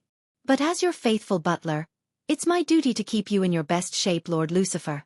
If I only has a physical body, I would have made you something myself. Why don't you try to make the undeads make me something? Absolutely not, Lord Lucifer. I won't let those filthy vile creatures defile your food. Making them clean your room and the Abyssal is the highest peak of my tolerance of them. Keep an eye on Dalar and his experiments. We can't let the Guardians sniff out this place, he ordered Dalar. Finally, Michael stretched his muscles, yet he didn't stand up. Azazel saw him close his eyes. Azazel thought he had fallen asleep, but after 5 minutes, he opened his eyes again. A black card appeared on the table when he opened his eyes. The card was metallic black. It looked simple yet elegant. On the card's center, one could see a skull embossed. A dragon similar to Nightmare coiled around the skull, while the letter G could be seen behind the skull and the dragon. What do you think? Michael asked Azazel. Azazel moved a bit closer to Michael to see the card clearly. It's beautiful, Lord Lucifer. I assume this is the card you're going to give to your allies as ghost. Yep, Michael nodded. He picked up the card from the table, savoring the design. It cost him 50 badass points to design the card. To get 100 cards, he had to spend 4,998 badass points. The 2 points were discounted by the system. What do you see? Keeping the card in his hand, he asked Azazel. The skull is obviously related to your name. Ghost as the skull often represents the dead and ghosts in this world. The dragon is Master Nightmare. As for the G behind the skull, the others might think it represents your name, but I think it represents Lady Gaia. You're right. Michael expected nothing less from his demon butler. As he said, the skull represented him, the dragon represented Nightmare, and the letter G represented Gaia. Except for the people in this room, no one could tell that the G represents Gaia. For others, the letter G was the first letter of Ghost. Hey Race, everything you asked. Long after the sun had risen from the horizon, Gaia entered their room in Abyssal. Michael was still sitting before his work table, brewing potions and connecting pills. She had never seen him overworking himself like this. He always used to take breaks or train with her, but for the last 2 days, he never even moved away from his work table. After looking into the space ring Ricky gave it to her, she could tell he's going to be busier than now. I also brought something for you to eat. A mug of hot coffee, fried rice and a large piece of strawberry cake appeared on the table. The sweet smell of the coffee made him take a deep breath. His mouth automatically began water seeing the delicious food on the table. Raylene's food always had the tendency to make him feel hungry even when he was not. Where's Nightmare and Vidora? Michael looked around the room before asking. They are playing in the dark forest. Do you know Vidora is immune to the fear toxin in the forest? As she said, she took a bite from the cake. It might be because of Vidora's origin. Remind me to check what else Vidora is immune to later. Michael started to eat his food before she finished off like the cake. More than anything, he wanted the coffee to keep him awake. I sent the invitations to all our allies including Kane family elders and Olivia's father. Let's see whether they accept our invitation to come to the sect. They will, Michael said. He did not doubt that. If they didn't capitalize on an opportunity when they see one, they wouldn't be where they are. After finishing his food, he took a long sip of coffee. He immediately felt refreshed.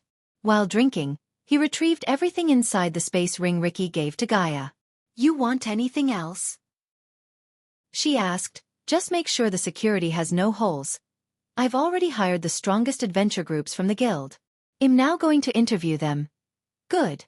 Before you go, how many spiders do you think we need to monitor the entire kingdom of Breedia? Finished with the fillers needed for this arc. From the onwards, we can finally dive into the good stuff. Chapter 299. The next day after Gaia gave the food to Michael, she came to his room to inform him about the dinner preparations. As she expected, he was still sitting in front of the work table building spiders. The table was filled with tiny spiders. Some of them were crawling on the table like they were alive. Everything's ready for dinner tonight, she came to his side. Good, I'm finished here. Michael waved his hand as all the 1,000 spiders on the table disappeared into the space ring in his hand. He then tossed the space ring to Gaia. How fast can you fly? Under a sky of perfect midnight velvet, under stars so brilliant they drew the eyes heaven-bound. The night was a special kind of blackness, the kind that wants only to hold the stars and help them to shine all the brighter. It was a warm black that hugged Michael no matter what, and within its safety, he could feel his own soul all the more clearly, that innocent inborn spark. Whether it was because he was born to be a Dark Lord, he felt stronger and safer in the dark. He was looking at the starry sky from the mountain peak. Despite the light produced by the half-moon and the millions of stars, he was barely visible with his full black attire. A few minutes passed by in peace. Only the silent night accompanied him until he saw a couple of Pegasus flying towards the sect. He took a few steps to drop down from the mountain peak. He felt the wind gushing against him. The gravity pulled him down faster and faster before he activated the lightning dash to fly. In a blink of an eye, he turned himself into a bolt of lightning to reach the sect. The dinner table was set in Claire's manor. Michael landed before the manor to see Ricky and Daniel waiting to welcome the guests. They wore gold-embroidered gray coat suits. The coat suit was not of the modern age but of the medieval era. Master Ghost, they bowed with absolute respect towards Michael. Guests are arriving. Be on your guard. Yes. Yes, Master Ghost, Ricky stuttered. This was the first time he had been to a dinner like this. For a commoner like him, it was always difficult to interact with nobles. Daniel was able to hide his anxiousness, unlike Ricky who was shivering from top to bottom. Relax. You just need to greet them and show them the way to the hall. Michael patted Ricky on the shoulder to give him some confidence. It's just we are commoners. That doesn't matter anymore. You work for me, that means you're on equal foot with most of the nobles. Now, be on your guard and do what you were told. With a final pat to Ricky's back, Michael climbed the stairs to enter the manor. And Ricky Daniel just a few steps away from the front door, Michael turned back to call them. Try not to embarrass me and yourselves, as he said. He entered the manor, disappearing from their view. When Michael entered the manor, he was overwhelmed by the aroma emanating from the air. The aroma was so strong that he could basically taste the air. Following the aroma, he came to the hall where there was a large round table full of food. Mushroom soup, bitter greens with tomatoes the size of peas, rare roast beef slices as thin as paper, noodles in a green sauce, cheese that melts on your tongue served with sweet blue grapes. The disciples dressed in white tunics move wordlessly to and from the table, keeping the platters and glasses full. The centerpiece of the table was a honey-glazed pit-roasted forest boar. The golden brown meat glistened under the chandelier light. Brother Ghost, the disciples who were working as the servers today, greeted Michael. Continue your work. I'll be right back. Michael made his way towards Claire's room to meet her and Gaia. Meanwhile, the disciples finished decorating the dinner table with delicious foods cooked by Raylene. Nathan was flying behind his uncle Lord Malin on the Pegasus in silence. A trio of guards followed them behind. Under the darkness of the night, one couldn't see the five of them without using a spell. It was surprising for Nathan to see how quickly his uncle postponed or cancelled everything he had to do to attend the dinner hosted by Ghost. As the family head of the Bradley family, Lord Malin barely had time to cultivate, yet he made time for Ghost. Unlike his uncle, he didn't come to meet Ghost but his teacher Olivia. He wanted to ask a few questions regarding the upcoming Alchemists tournament. They really turned the sect around, Lord Malin said in surprise, looking at the buildings on the ground. Normally the buildings in this continent would be lighted using torches. Only wealthy families and sects could afford to light their buildings using the chandeliers. Lord Malin didn't expect the Sunrise sect to be using chandeliers to light almost 50 to 60 buildings. In addition, the buildings themselves looked sumptuous with their unique architecture. For a moment, Nathan was unable to guess where they should land. Looking around the area, they found a majestic building with water fountains, a large garden, and several lamps decorating it. The manor was brightly lit from all the corners as it looked like it was painted with gold and silver. When they descended, Nathan saw two noblemen waiting at the entrance. Their group approached the two noblemen. Welcome to the Sunrise sect, Lord Malin, the head of House Bradley, and Lord Nathan. They were slightly surprised to see the two noblemen greeting them by bowing their heads. The nobles wouldn't bow their heads towards the other noble. Lord Malin was confused. By looking at the gold-embroidered dress they were wearing, they looked like nobles. Please follow me this way, honored guests. Nathan saw the young one gesturing at them to follow him. Nathan could see the youngster was nervous, yet he tried his best not to show it outside. With a nod, Lord Malin started to follow Ricky behind. The moment they stepped into the manor, all of them were overwhelmed by the aroma in the air. It immediately made their mouths water and their stomachs growl. Hey kid, is this the magic of the five-star chef I'm smelling? Lord Malin asked Ricky while taking deeper breaths. Yes, Lord Malin. Every single dish has been cooked by Lady Raylene herself. Taking another 20 or so steps, they finally reached the hall where several people were sitting around the dinner table filled with colorful, delicious food. Nathan saw his teacher Olivia sitting next to a middle-aged man with a brown goatee. His brown hair had patches of white hair above the ears. Other than Olivia and the man, Nathan saw a woman in her mid-30s occupying the chair next to the Sunrise sect leader Claire. She was not as beautiful as Olivia or Claire, yet she had a certain charm to her. Especially her skin that almost glistened. He had never seen such smooth, silky skin. When his eyes fell on the three old men enjoying their wines with broad smiles on their faces, Nathan was stunned speechless because they were the elders of House Kane, one of the most powerful families in royal land. Enjoy the dinner, honored guests bowing his head. Ricky left the hall as Lord Malin walked towards the table with Nathan before signaling the guards to stay outside. Lord Malin, the new family head of Bradley, Elder Walter welcomed Malin with a wide grin. What took you so long? Elder Martin asked while taking a long sip from his wine glass. Elder Edison acknowledged Malin by giving a slight nod before continuing to enjoy the appetizers. Chili lime river shrimp cups. Nice to see you again, Elder Walter, Elder Martin, Elder Edison. Malin greeted each of the elders with the utmost respect. Compared to the humongous existence like House Kane, House Bradley was nothing. Sitting on the same table with them equally could already be viewed as an honor and an opportunity. Teacher, Nathan took a seat beside Olivia. He was the last to sit before they saw Ghost and Gaia walking towards them from the room on the other side of the hall. Everyone except Claire had a look of surprise on their faces. Ghost looked very different from the last time they saw him. Other than his choice of black dress, everything about him was changed. In simple words, he looked like a different person.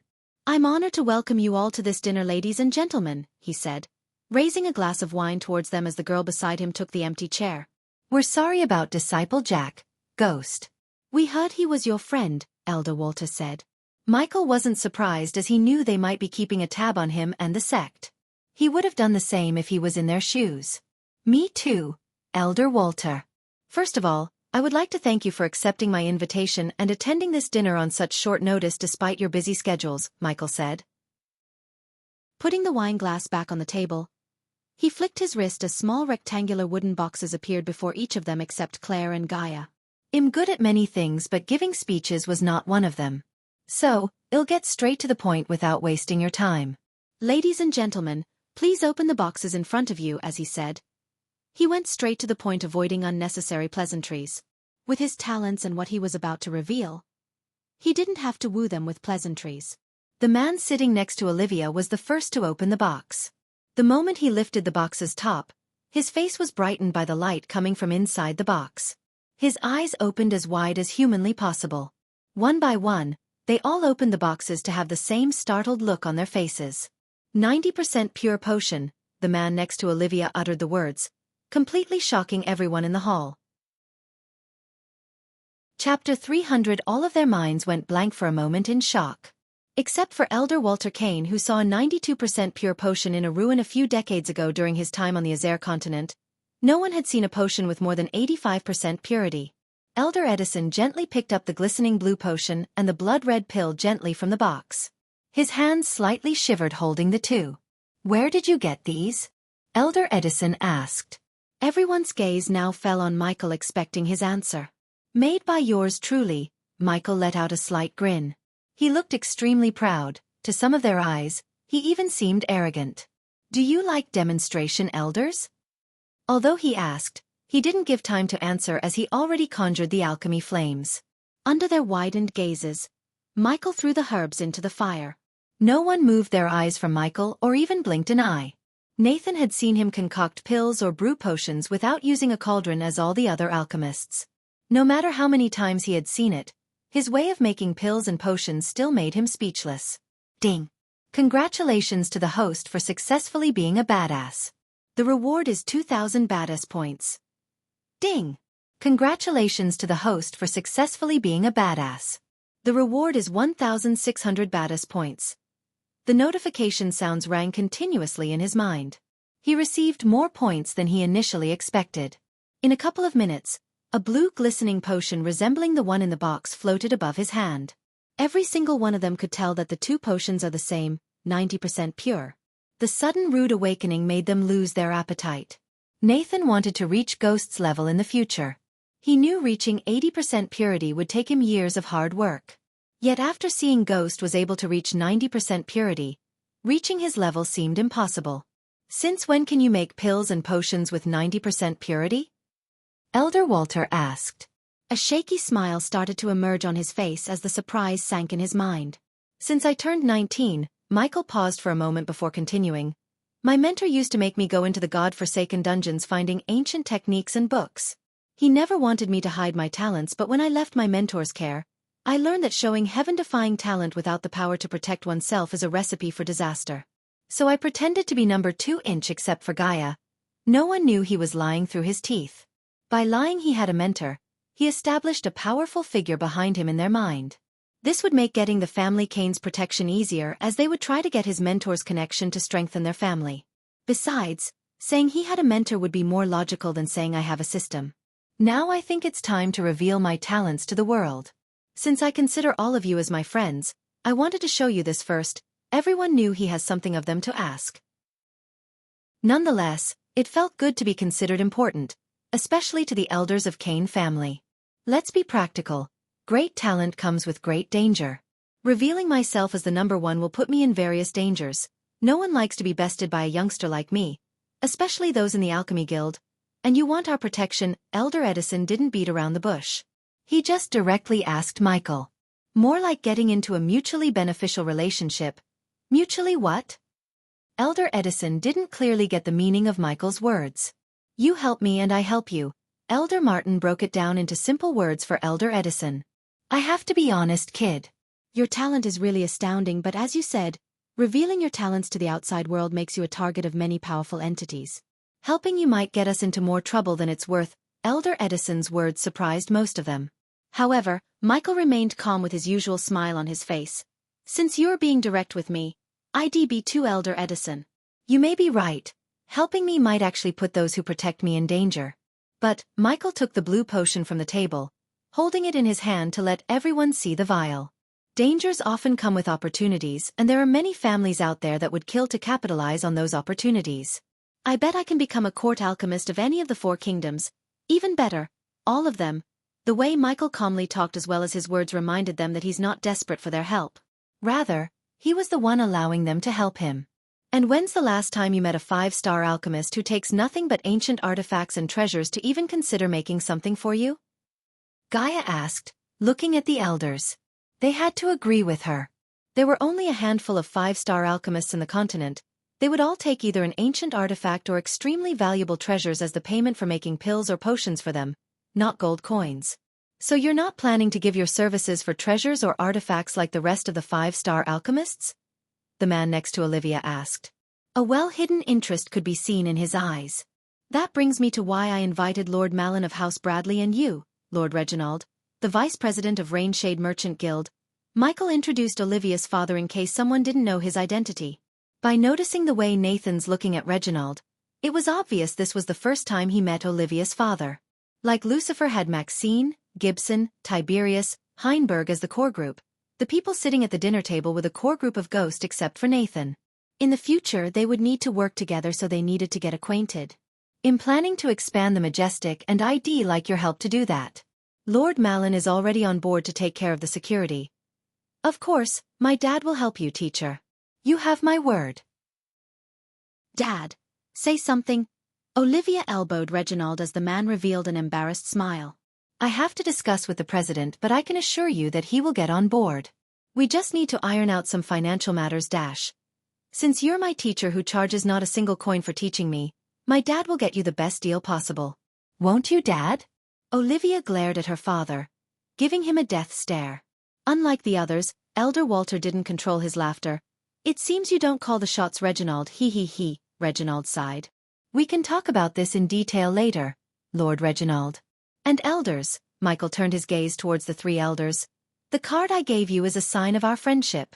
It will give you direct access to me, and my services are free of charge. No questions asked. Take this as gratitude for offering your protection for the sect. I have one last announcement to make. As you probably know, Raylene, my friend, is a 5-star chef. We are opening a restaurant in Rivertown next week. I'd be honored if you all came to the opening with your families. Now, please enjoy the dinner. My men outside will take you to me if you want to meet me later. Michael raised the wine glass one more time before leaving the dinner table. He wanted them to enjoy the dinner while making up their minds about helping him. Especially the elders of House Kane. They were the biggest pieces of pawns in his game. Earlier, when they agreed to offer their protection, they didn't stand to make enemies out of the alchemists of Guild. This time, it was different. People like Gabriel might be pissed when Michael reveals himself as the number one. As far as he knew, the Alchemist Guild was unlikely to go to war with a powerful existence like House Kane. An official alliance would have to come from people above the elders in the family hierarchy. This dinner was just a way to get the elders to make those people agree to the alliance. Michael and Gaia stood before a window in an empty room. They were enjoying the view of the starry sky in peace when they heard someone knocking on the door. Come in, Michael said. Soon the door creaked open to reveal Ricky, who was leading Reginald to him. Master Ghost, Elder Walter asked me to give you this. Ricky handed over a sealed letter with the House Kane crest on before leaving the room. Lord Reginald, Michael shook Reginald's hand, Miss Elia, after Ghost. Reginald shook Gaia's hand. I assume you're here to talk about the financial matters. Reginald nodded. How many potions and pills can you give us a month, Master Ghost? You're more suited to answer that question than me, Lord Reginald. Assuming you want to target the entire continent, I'd say 600 potions a month would be best. Both Michael and Gaia were surprised to hear him. They expected the number to be much higher than 600. Looking at their surprised faces, Reginald smiled. Since you're giving your knowledge to my daughter without charging, I'll return the favor by letting you in on a trade secret. Always keep the demand higher than the product availability. People need to search everywhere to get their hands on your pills and potions, Master Ghost. If they could get them easily, demand would eventually dry out and price would go down. Michael couldn't help wondering how his products could lose demand, yet he avoided arguing with Reginald because he was the merchant who knew about business more than him.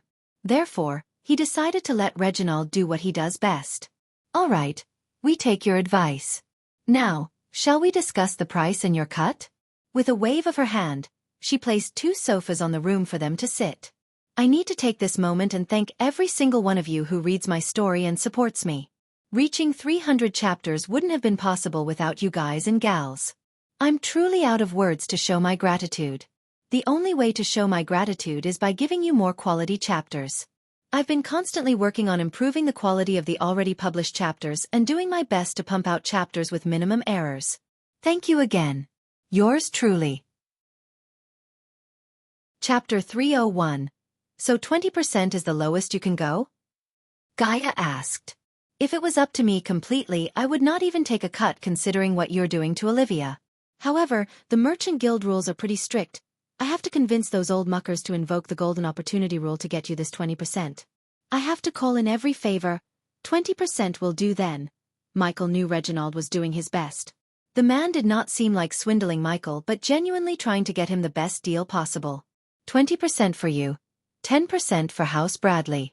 You said you can sell a potion or pill for the price of an average of 80,000. 600 into 80,000 is 48 million. Minusing the cuts. 14. 4 million. Well, get 33. 6 million. Michael was really surprised to see her mathematical skills. She was like a human calculator. She didn't even blink doing the calculations. Since our income will surpass 10 million, we need to pay the bloody taxes. What's the going tax rate of the kingdoms?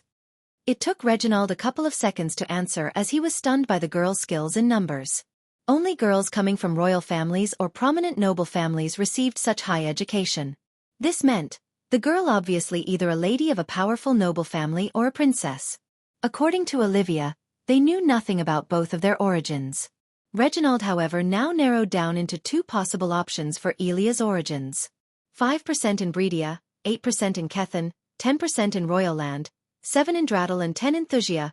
Fuck, Gaia punched the sofa's arm. We need to give 40%? Relax, there might be some ways to reduce or even get a waiver from tax from the kings. Michael patted her on the shoulder to calm her down. It's impossible, Master Ghost. Michael turned to see Reginald shaking his head. The royal families alone won't fix the tax rate. They discuss with the noble families and agree on a tax rate together. To change the tax rate, all of them had to be on board. They won't make an exception for you because if they did, there might be several other important figures who would start to ask for tax reduction. This will complicate things, so no matter the situation, they won't change the tax rate for a single person.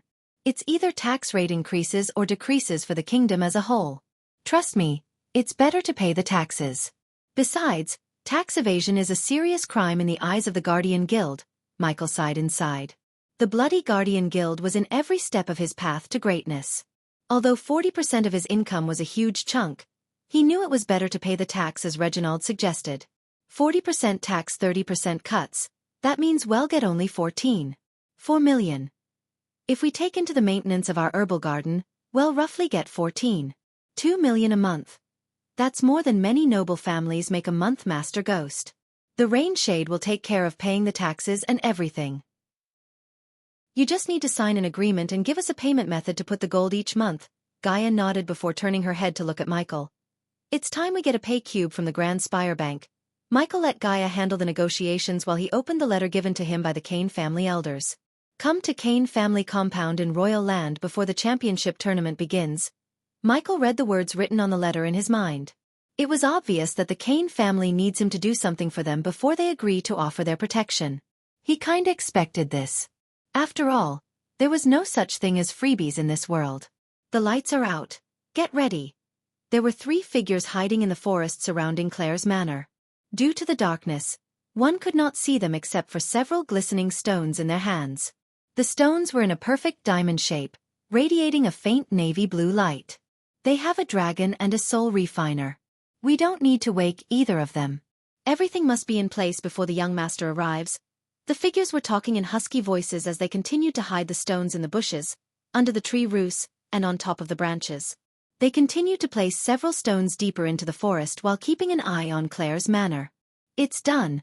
We just need to lure him out somehow. Remember, we only need him, the sound-sucking array in place. Good. The young master said he'd be asleep after dinner. We need to do something to wake him up and come to us. What kind of cultivator sleeps every day like a commoner? Apparently he is. How do we wake him up without the others? Sure, something's moving. The 3 figures suddenly went silent as they heard a rustling sound coming from the forest.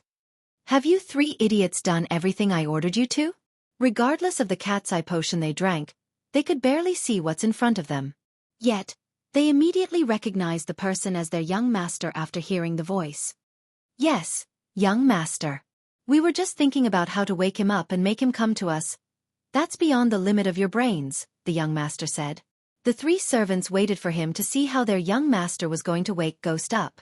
Instead of doing what they were expecting, the young master walked towards a tree. He placed his hand on the tree as a symbol of a tortoise appeared on the tree.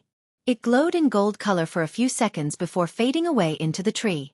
He continued to place the runes in a large circle. Each time he placed a rune on the tree, it glowed brighter and brighter. The glow of the runes helped the servants see their young master clearly. He wore dark brown armor made of what looked like a magical beast skin.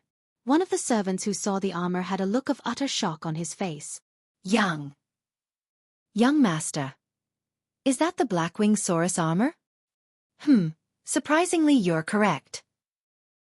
Get 1,000 gold in my name. The young master's words made the servant's heart jump out in joy. This was why they worshipped him no matter how many times he cursed or beat the crap out of them. End of the day, the young master always took care of them. Young master, look. Suddenly another servant pointed at Claire's manor. Thanks to the cat's eye potion, they could see a figure walking out of the house. Well, the prey has come outside. Unlike the servants, the young master drank a high-quality cat's eye potion. He couldn't help smiling, thinking that he was stalking the person who brewed the potion in the first place. Ghost. Are the recording stones well hidden? Yes, young master. Good. I want to record his every single move. Now get out of here. The servants quickly ran away from the place, leaving the young master alone. After seeing his servants retreat to a safe distance, he flicked his wrist as a longbow appeared in his hand. The young master raised the bow as an arrow made of sparkling silver energy materialized out of thin air. Taking a long breath to steady his aim, he released the arrow. Whoosh! The arrow pierced through the air at extreme speed. Just when the arrow was about to hit its target, the young master saw Ghost catch the arrow in the mid-air. The arrow shattered in his hand. Take the bait, the young master grinned, seeing Ghost look in the direction where the arrow came from. As the young master calculated when he studied Ghost, he used the speed spell. It took him only a couple of seconds before hearing the cracking noise of the lightning bolts. The young master's bow disappeared from his hand. He remained calmly expecting his target to arrive. Suddenly, the runes he previously placed glowed brighter and brighter, producing a faint whistling sound. Following the glowing runes, a faint dome of blue energy appeared around in a 5-meter radius. Inside the dome, the lightning bolts disappeared to reveal his target, Ghost. The light produced by the golden rune revealed one to another. The young master was covered from head to toe with body-fitting Blackwing Saurus armor and a thick mask covering his face. Only his eyes remained uncovered. On the other side, Ghost stood there without a shred of fear or confusion in his eyes. He was calm despite the sudden ambush. His reaction somewhat confused the young master. Do you have a reason for trying to kill me? Ghost asked. Trying to kill you? Nah. I just want to become a better, stronger fighter. And you're gonna help me. How am I gonna do that? By fighting me, how else? The young master leaped at Ghost like a panther. Sharp silver claws began to grow from his fingers while the adrenaline filled his body, making him excited. Where do you clowns come from? The young master saw Ghost shake his head. Despite being called a clown, the young master remained calm. He was trained to control his emotions during a battle. Therefore, Ghost's technique of making his opponents mad wouldn't work on him. "Ghost, meet your exorcist," as the words escaped the young master's mouth. The battle between them finally started. Chapter 302. As the young master expected, two swords materialized in his hand from his space ring. The swords didn't look like they were forged by a star-level blacksmith. Rather, the sword looked plain and simple. The young master evaded all of Ghost's slashes easily. He was able to calculate each and every single move of Ghost. While evading a slash that aimed at his chest, the young master landed a kick on Ghost's chest, pushing him backward. With swift movements, the young master jumped back to create some distance between them. "I'm disappointed, Ghost." The young master disappointingly shook his head. He could see the lightning bolts crackling around Ghost's body, yet whenever he tried to use his speed spell, the rune the young master placed on the trees stopped Ghost. "It seems you're just overrated," the young master said. For the first time since he met Ghost, he saw a flicker of anger emerge in Ghost's eyes. When Ghost leaped at him, the young master flicked his wrist as two rounded shields appeared in his hands. Cling, cling, cling. The two shields deflected Ghost's sword slashes. The clash between the sword and the shield produced sparks of fire. Both of them moved at an extreme speed, as a normal human being would be able to see nothing but a blur. Ghost's swords couldn't even inflict a single cut on the young master's body through the two shields. The young master noticed Ghost's movements becoming more and more frantic. There was no finesse or techniques in his swordsmanship, just mad slash and dashes. "I'll give you a handicap. Let's see if you can hit me then," the young master snickered before throwing away the two shields on the ground. The very next moment he threw the shields down, Ghost's sword slashed his shoulder. However, the young master never even felt a sting, as the Blackwing Saurus armor completely protected him from suffering any damage. Ghost stopped attacking to take a few steps back. Blackwing Saurus armor, interesting. The young master tapped his chest. Since he wore a mask, Ghost couldn't see the snicker on his face. "Don't tell me you're gonna blame the armor for your lack of skills?" His disappointment in Ghost turned into anger. He expected Ghost to at least put up a decent fight, yet Ghost was hardly a challenge for him. "It seems like you can only beat little girls." The young master waved his hand as the two shields flew back to his hands. Unlike before, a symbol that looked like wings started to glow on the shield's surface. Giving Ghost no more time, the young master threw the two shields as they soared through the sky. Plop, plop. One shield hit Ghost in the face while the other bashed him in the chest. He was pushed back several steps behind after reciting the hit. Blood trickled down from the corner of Ghost's mouth. After hitting Ghost, the shields didn't fall to the ground but flew right back into the young master's hands like a boomerang. He continued to throw the shield, hitting Ghost again and again. "Come cast your defense spell." The young master shouted at Ghost to see his defense spell. He studied all of Ghost's arsenal to come up with counterattacks. He used the shields to make Ghost's sword attacks useless while placing the tortoise rune circle to prevent him from using his speed spell. He didn't need to use any runes for Ghost's lightning attacks, as his Blackwing Saurus armor would protect him from any kind of attacks of anyone under Soul Refining Stage 1. The only spell the young master was yet to see was Ghost's defense spell. Ghost looked exhausted while wiping off the blood from his face. Soon, the young master realized the reason behind why he isn't using the defense spell. After hitting Ghost with the shield for almost the 80th time, the young master stopped for a moment. "Let me guess, your defense spell will only protect you from the body strengthening stage cultivators or below. Not a good defensive spell, is it?" The young master chuckled. Regardless, fighting with Ghost was a disappointment. At least he got to improve his rune mastery as well as write off a competitor who stood in his way to win the championship. "You should stick only to alchemy from now on, Ghost. At least, you're somewhat good at it compared to your fighting skills. I now know you pulled some kind of trick to win Heaven's Gate competition." While Ghost was taking heavy breaths, the young master put one shield back into his space ring. "Honestly, I don't give a damn about Heaven's Gate competition, so I won't poke into it too much. But the championship tournaments, I do give a damn, so heed my warning. If you dare step on the ring, I won't be as merciful as now." As the last word escaped his mouth, the young master threw the shield with enough force that sent Ghost flying back. The young turned back, slowly ascending to the air. The shield flew right back to him as he flew into the clouds without even turning back to see Ghost. In his mind, Ghost was not a worthy competitor to him. He was just another overrated prodigy in Elon. He was not even worried about the recording stones he asked his servants to hide around the battle area. As far as he was concerned, he wasted his time studying Ghost. He knew that he would have defeated Ghost even if he didn't come up with countermeasures for Ghost's spells. The fuck was that? Why didn't you kill him? Although Michael didn't need any assistance, Gaia still came to help him up. She was shivering in anger. Before even Michael could activate the APD, she tore a long cloth piece from her coat to wipe the blood off from his face. Did you do what I asked? Michael asked. The scratches on his face quickly healed after the APD injected the healing potion into his body. Please tell me we're gonna go kill him and his family. Despite his wounds being healed completely, she still gently rubbed his face with the cloth. The love and care in her eyes really moved Michael. He forgot about the ambush for a moment to enjoy the tender care.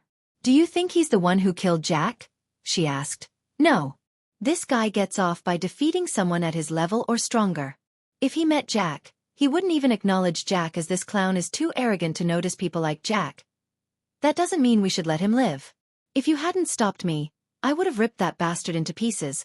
Because of the eyes of darkness, Michael was able to see the young master's cultivation level. The young master was 5 levels below him. Core formation stage level 3. Considering his rune mastery, anyone on the same level or a level or 2 would have a hard time defeating the young master. The young master was prepared to battle Ghost. Hence he placed the right runes and came up with suitable strategies to restrict Michael's spells and attacks. If Michael wanted to kill him, he could have simply let Gaia put an arrow through his eyes as they weren't protected by the Blackwing Saurus armor. Relax. I just wanted to see what a rune master could do in a real battle. Anyone who could afford a Blackwing Saurus and rare shields must have a powerful backing. If I didn't stop you, you would have killed him and ended up making a powerful enemy, but that doesn't mean he gets off the hook easily. A devilish grin emerged on Michael's face. What are we gonna do? Gaia became excited to get revenge on the young master. You'll see. The next morning was a cloudy one. The clouds diffused the daylight to a soft, gentle sweetness. Even when flying under the clouds, Michael could feel cozy under his clothes. The sunlight moved much like the ocean, showing the blue amid the whitish dove gray, a medley of silvers that ripple outwards to adorn the sky. He could have used the runic teleportation to reach the royal land. However, he wanted to spend more time with Nightmare, Vidora, and Gaia. Therefore, he decided to fly for a day before activating the runic teleportation. What are you munching on? Ayag craned her neck to see what's in Gaia's hand. Currently, Vidora relaxed in Michael's inside coat pocket while Nightmare leisurely rested on Michael's right shoulder. No. Angie, she looked like a chipmunk with her cheeks bloated due to the biscuits inside her mouth. She was afraid the 3 of them would steal the cookies, so she ate them as fast as she could. Don't lie to me, bitch. Give us half of your hoard, Ayag threatened Gaia. If it wasn't for the other 2 heads remaining calm inside Michael's pocket, the white head would have jumped outside to steal Gaia's cookies. One day, I'm gonna roast you and sell you as a delicacy in our restaurant. Come on, give them a cookie, Nightmare said as Gaia rolled her eyes. I did give them, 2 dozen cookies. Don't fall for their tiny body, they will eat you whole if they were allowed to. Especially that white little shit. Nightmare's eyes opened wide in surprise. Humph, only 2 dozen, not 200, Ayag snickered. They continued to bicker along the way while Nightmare and Michael chose not to interfere between them. After flying for almost half a day, Michael activated the runic teleportation to reach the royal land. Chapter 303. When the sun disappeared into the horizon, Michael appeared in the alley behind the old ship tavern. As usual, the tavern was buzzing with the crowd. Michael and Gaia put on dark hoods to cover their faces while Nightmare shrunk himself to hide within Michael's coat pocket. If this was any other day, Michael wouldn't have hidden his identity but strolled around the kingdom with Nightmare on his shoulder to spread his legend as well as earn badass points. However, the letter left by the Kane family elders gave off a sense of secrecy. Showing himself to the public wouldn't be a good idea if the Kane family wants anonymity with what they plan to ask of him. The city seemed busier in the evening than in the morning. Gaia led him through the large lane going towards the north side of the city. Both sides of the lane had lines of lamps lighting the lane. The street and the shops were filled with people. Occasional street food vendors called out to anyone who looks in their ways. Look at that. While walking through the crowd, Gaia pointed at a light lamp. The light lamp had a poster stuck on it. He noticed several posters on the walls, on the lamps, and even on billboards above some buildings. Michael recognized the faces on the posters. Most of them had Alex Fisher's face while the rest of the most contained Selena's and Adam Kane's faces. 5 gold coins for Master Alex Fisher figurine. You want to dress like Miss Selena? This is the place for you ladies. Get your Kane shirts to show your support for Master Adam Kane. Jason Meyer's fans club is this way. We have Miss Sabrina's sword props. The further he walked, the more he saw the merchants selling all kinds of stuff. You know, I heard our faces are everywhere in the river town, Gaia said in a husky voice. Michael noticed a few disciples of the Sunrise sect running around in late hours. Before now, he thought they were dealing with their personal stuff. It seemed like the disciples and the Rivertown people were planning something to surprise them when he visited Rivertown to open his restaurant. The people of Rivertown worshipped him for several reasons. First, he protected the town from the Netherals. Second, the Majestic created lots of traffic as many nobles and people traveled through the Rivertown to get to the sect. This gave a new life to Rivertown's boat services and small shops. Third, everyone called Michael Ghost of Rivertown. The name carried weight. The bandits stopped harassing the merchants and the people coming to Rivertown assuming that the Rivertown is protected by Ghost. Nightmare's recent cleaning of bandits strengthened the thought even further. If Royal Land was the domain of powerful houses such as House Kane and House Fisher, the Rivertown was his domain. The entire town planned to show their support for Ghost and Elia.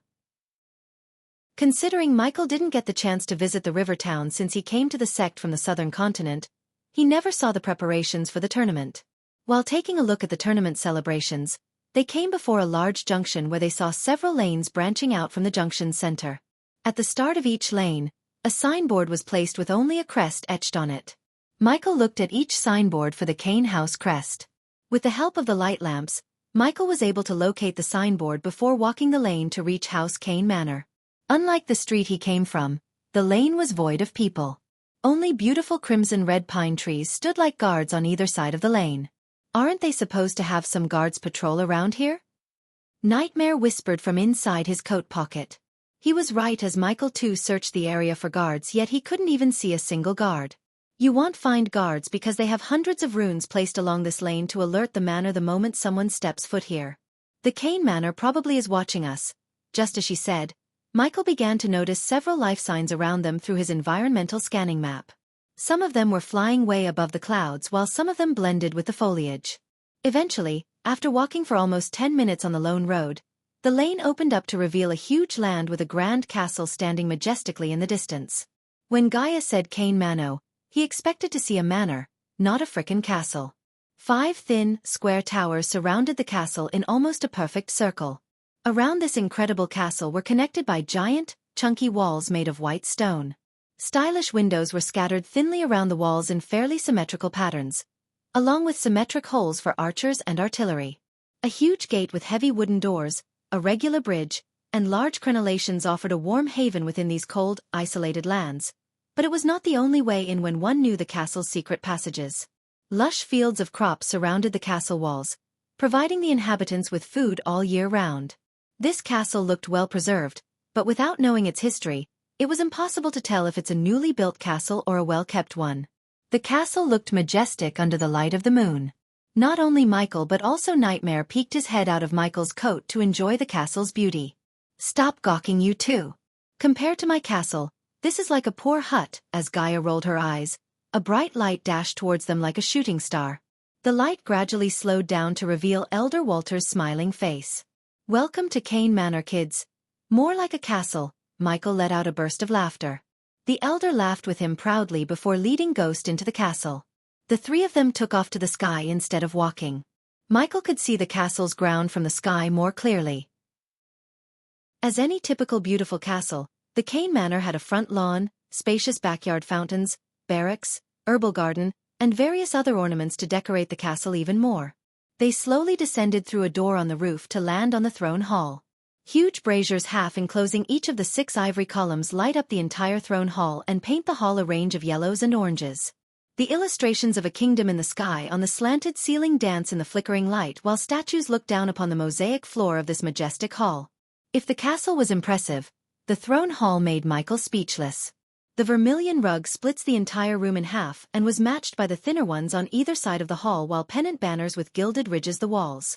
Between each banner sat a small altar full of candles, many of which have been lit and in turn illuminated the artistic depictions of late heroes below them. Huge windows were concealed by draperies colored the same vermilion as the banners. The curtains had been adorned with fine patterns and intricate embroidery. At the far end of the hall, a grandiose throne of obsidian remained in front of a giant painting of the kingdom and was adjoined by 6 equally lavish seats for the higher officials of the Kane family. The throne was covered in gilded illustrations. Fixing on each of the wide armrests is a carved petal. The light pillows were a dark vermilion. These too had been adorned with adorned quilting. Those waiting to meet the Kane family elders could do so on the abundance of luxurious and comfortable maple benches, all of which were facing the throne in a V-shape. Those of higher standing could instead take seats in the luxuriant balustrades overlooking the hall. Elder Walter led Michael and Gaia towards the luxurious seats nearest to the throne. "Wait here, Ghost."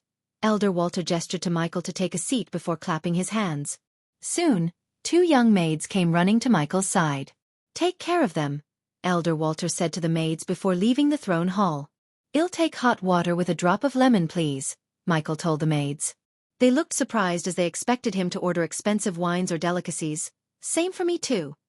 "Right away, young master, young miss." The 2 maids rushed back into the kitchen, leaving Michael and Guy alone in the throne hall.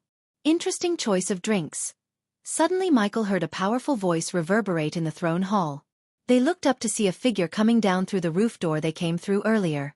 Standing 6'4" tall, this white-skinned man had an intimidating feel about him.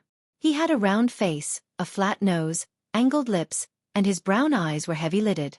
His light chestnut brown hair, dip-dyed almost the full length with shades of turquoise, was shoulder-length, fine, and was usually braided, and he has a handlebar mustache. His muscular body looked as if it was sculpted from a ceramic stone. A dark tattoo of the House Kane family crest could be seen on his neck. His fine clothes were mostly earth-colored and loose and flowing. A fusion stage level 1 cultivator. Michael was able to see his cultivation level. This was another shock he received since he came to the Kane Manor. Now Michael really wondered what a powerful man like him had to ask from him. Chapter 304. Contrary to Michael's expectation, the man didn't sit on the throne but took the lavish chair beside the throne. "Lord Ashton." The maids who came carrying a tray with Michael's lemon-added hot water. They immediately bowed towards the man when they saw him. "Leave." Lord Ashton flicked his wrist as the 2 glasses flew right into the hands of Gaia and Michael. Even when facing a fusion stage cultivator, Michael didn't show any signs of worry on his face. He remained calm, pretending that he didn't know the man's cultivation level. "You're too young to be the #1 alchemist of Elon and Azair. Both a blessing and a curse, Lord Ashton." "But I'm planning to extract only the blessing," Michael said slowly, taking a sip from the glass. "How are you gonna do that? By getting the Kane family's backing?" "That's the plan, Lord Ashton." Michael slightly smiled. "Ha ha ha, I like you, kid. I've seen many talented youngsters getting themselves killed because they run around making enemies out of powerful people left and right. Even recently I heard someone piss off Aragoth.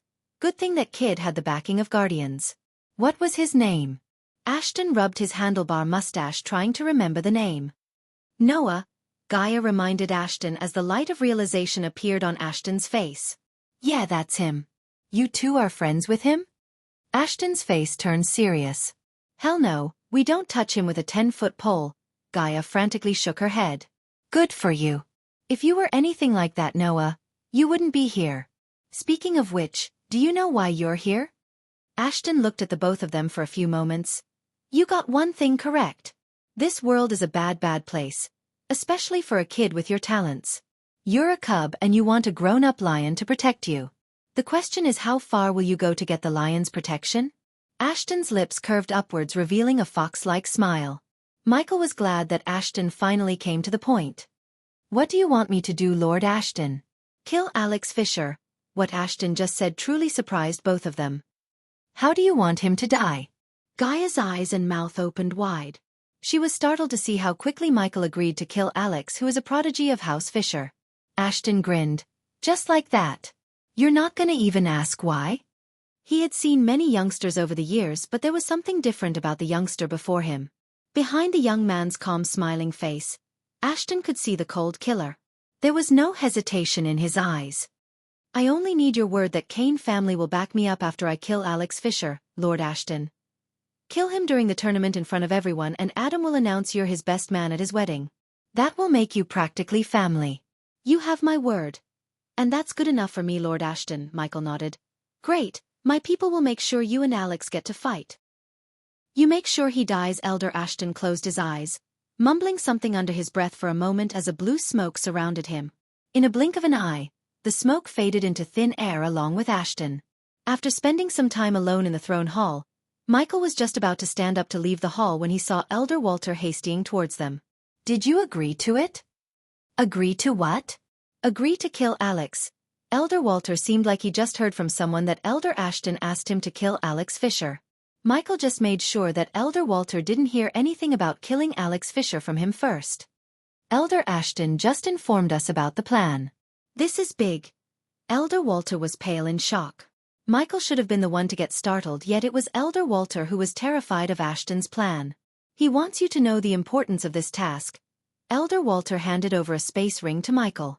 He looked into the space ring to see stacks of gold coins. Almost 50 million in gold coins. Let's walk and talk. Michael handed over the space ring to Gaia. Just like him, she was also stunned by what's inside. You know about House Oswin? While walking out of the throne hall, Elder Walter asked Michael. Yeah, met a couple of them back on Kethen. At the annual auction, Gaia controlled her urge to laugh thinking about the time she roasted the House Oswin elders when they tried to buy the Demon Soul Stone. For more than 100 years, both House Kane was trying to establish an alliance with House Oswin through marriage. But we were unable to due to various reasons until now. Our house head wants Adam to marry Ariana of House Oswin. If this marriage happened, House Kane and House Oswin will be lifelong allies, will be stronger than all the other houses in Royal Land. I assume things are not going in your way, Gaia asked the elder as he sighed. No. There are rumors that House Fisher is making moves to marry Alex to Ariana. Gaia knew by rumors he meant House Kane's informants in House Fisher. I thought he was gonna marry Selena. He is. That little bastard trying to knock down two birds with one stone. Michael often forgot that marrying more than one girl is normal in this world. Alex would probably be planning to marry Selena for love and Ariana for political reasons. If he were to marry Ariana, everything we planned to get would become House Fisher's. That's where you come in. They walked out of the throne hall. The three of them started at the golden paddy fields under the glistening moonlight. You think you can survive the tournament until you match up with Alex? The tournament is a war zone. Every noble family and powerful person uses it to take a shot at their competitor. Killing young talents is one of the efficient ways to cripple a noble house in the long run. Michael didn't answer Walter quickly. He would rather let his actions speak than explain his abilities to the elder. Is Adam participating in the tournament? Gaia asked while Michael was remaining silent. No. Like I said, killing young talents is one of the efficient ways to cripple a noble house in the long run. If we're planning to get rid of Alex, they might be planning to do the same to Adam. They won't anticipate you to kill Alex. It will be done, Elder Walter. Although Michael agreed to kill Alex, he didn't completely trust them enough to leave the castle without assurance. If they tried to screw them by not backing him up after killing Alex, the entire kingdom would see Elder Ashton's conversation with him. The moment he stepped onto the castle, he let out his spiders to record everything for insurance. It was a risk to let the spiders spy on a fusion stage cultivator, yet Michael took the risk for his safety. If House Kane was to enter into an alliance with House Oswin, not only the two families but also Michael would benefit from their alliance. The stronger the Kane family, the less he needed to worry about someone messing with him. Wait here. Elder Walter walked back into the castle. Fuck 50 million coins. These guys really want Alex dead. I have a feeling this tournament is going to be one hell of a ride. She elbowed him in the hand playfully. Both of them were confident in their ability to win the competition. Gaia would participate in the championship tournaments for body-strengthening stage cultivators with Michael's help to hide her cultivation from the committee, while Michael planned to kick as in the main championship tournament for the core formation cultivators. Lord Lucifer. Suddenly Michael heard Azazel's voice in his head. What is it? Michael asked telepathically. There's figure running around River Town, painting your logo on the walls. Michael let Azazel monitor the spider camera he put all around the kingdom so if something interesting happens like this, he would know as soon as possible. Keep an eye on him. We're on our way. As you wish, Lord Lucifer. Gaia knew something was up looking at his face. Something's up. Yes, Michael nodded. He looked around to locate Elder Walter. Luckily for them, they saw Elder Walter walking out of the castle. Take this gift. They were handing out space rings as candies. It really showed their wealth.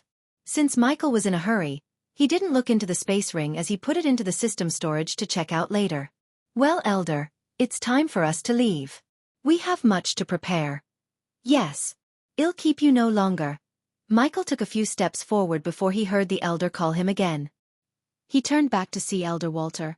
And Ghost, if you get into the good side of Elder Ashton, you'll get more than the backing of House Kane. Remember that anyone with a brain would not dare to get into the bad side of a fusion stage cultivator. If it wasn't for the system, Michael would have been killed by Layla inside the treacherous ocean. At this moment, Michael had no idea he's going to meet Layla sooner than he wanted to. After parting ways with Elder Walter, they flew for an hour to put a good distance between them and the Kane family manor. Lord Lucifer, Dark Queen, Azazel greeted them with a bow when they appeared in the room before him. Gaia put the sleeping Nightmare and Vidora gently on the bed before covering them with the bedsheet. Shan then came to join back with Michael to watch the mirrors. There he is. Azazel pointed his ethereal fingers at one of the mirrors. In the mirror, they saw a figure draped in full black robes running frantically through the dark alleys in the river town, painting the letter L on the walls. In addition to most of the people in River Town being commoners, this was the middle of the night, so there was not a single person to catch the black-clothed figure. Who are you? Michael couldn't help asking the question. But he planned to know the answer in a few moments. You're tuning in to the Wisdom Diary YouTube channel. Don't forget to subscribe and join us on this journey to catch the most captivating stories.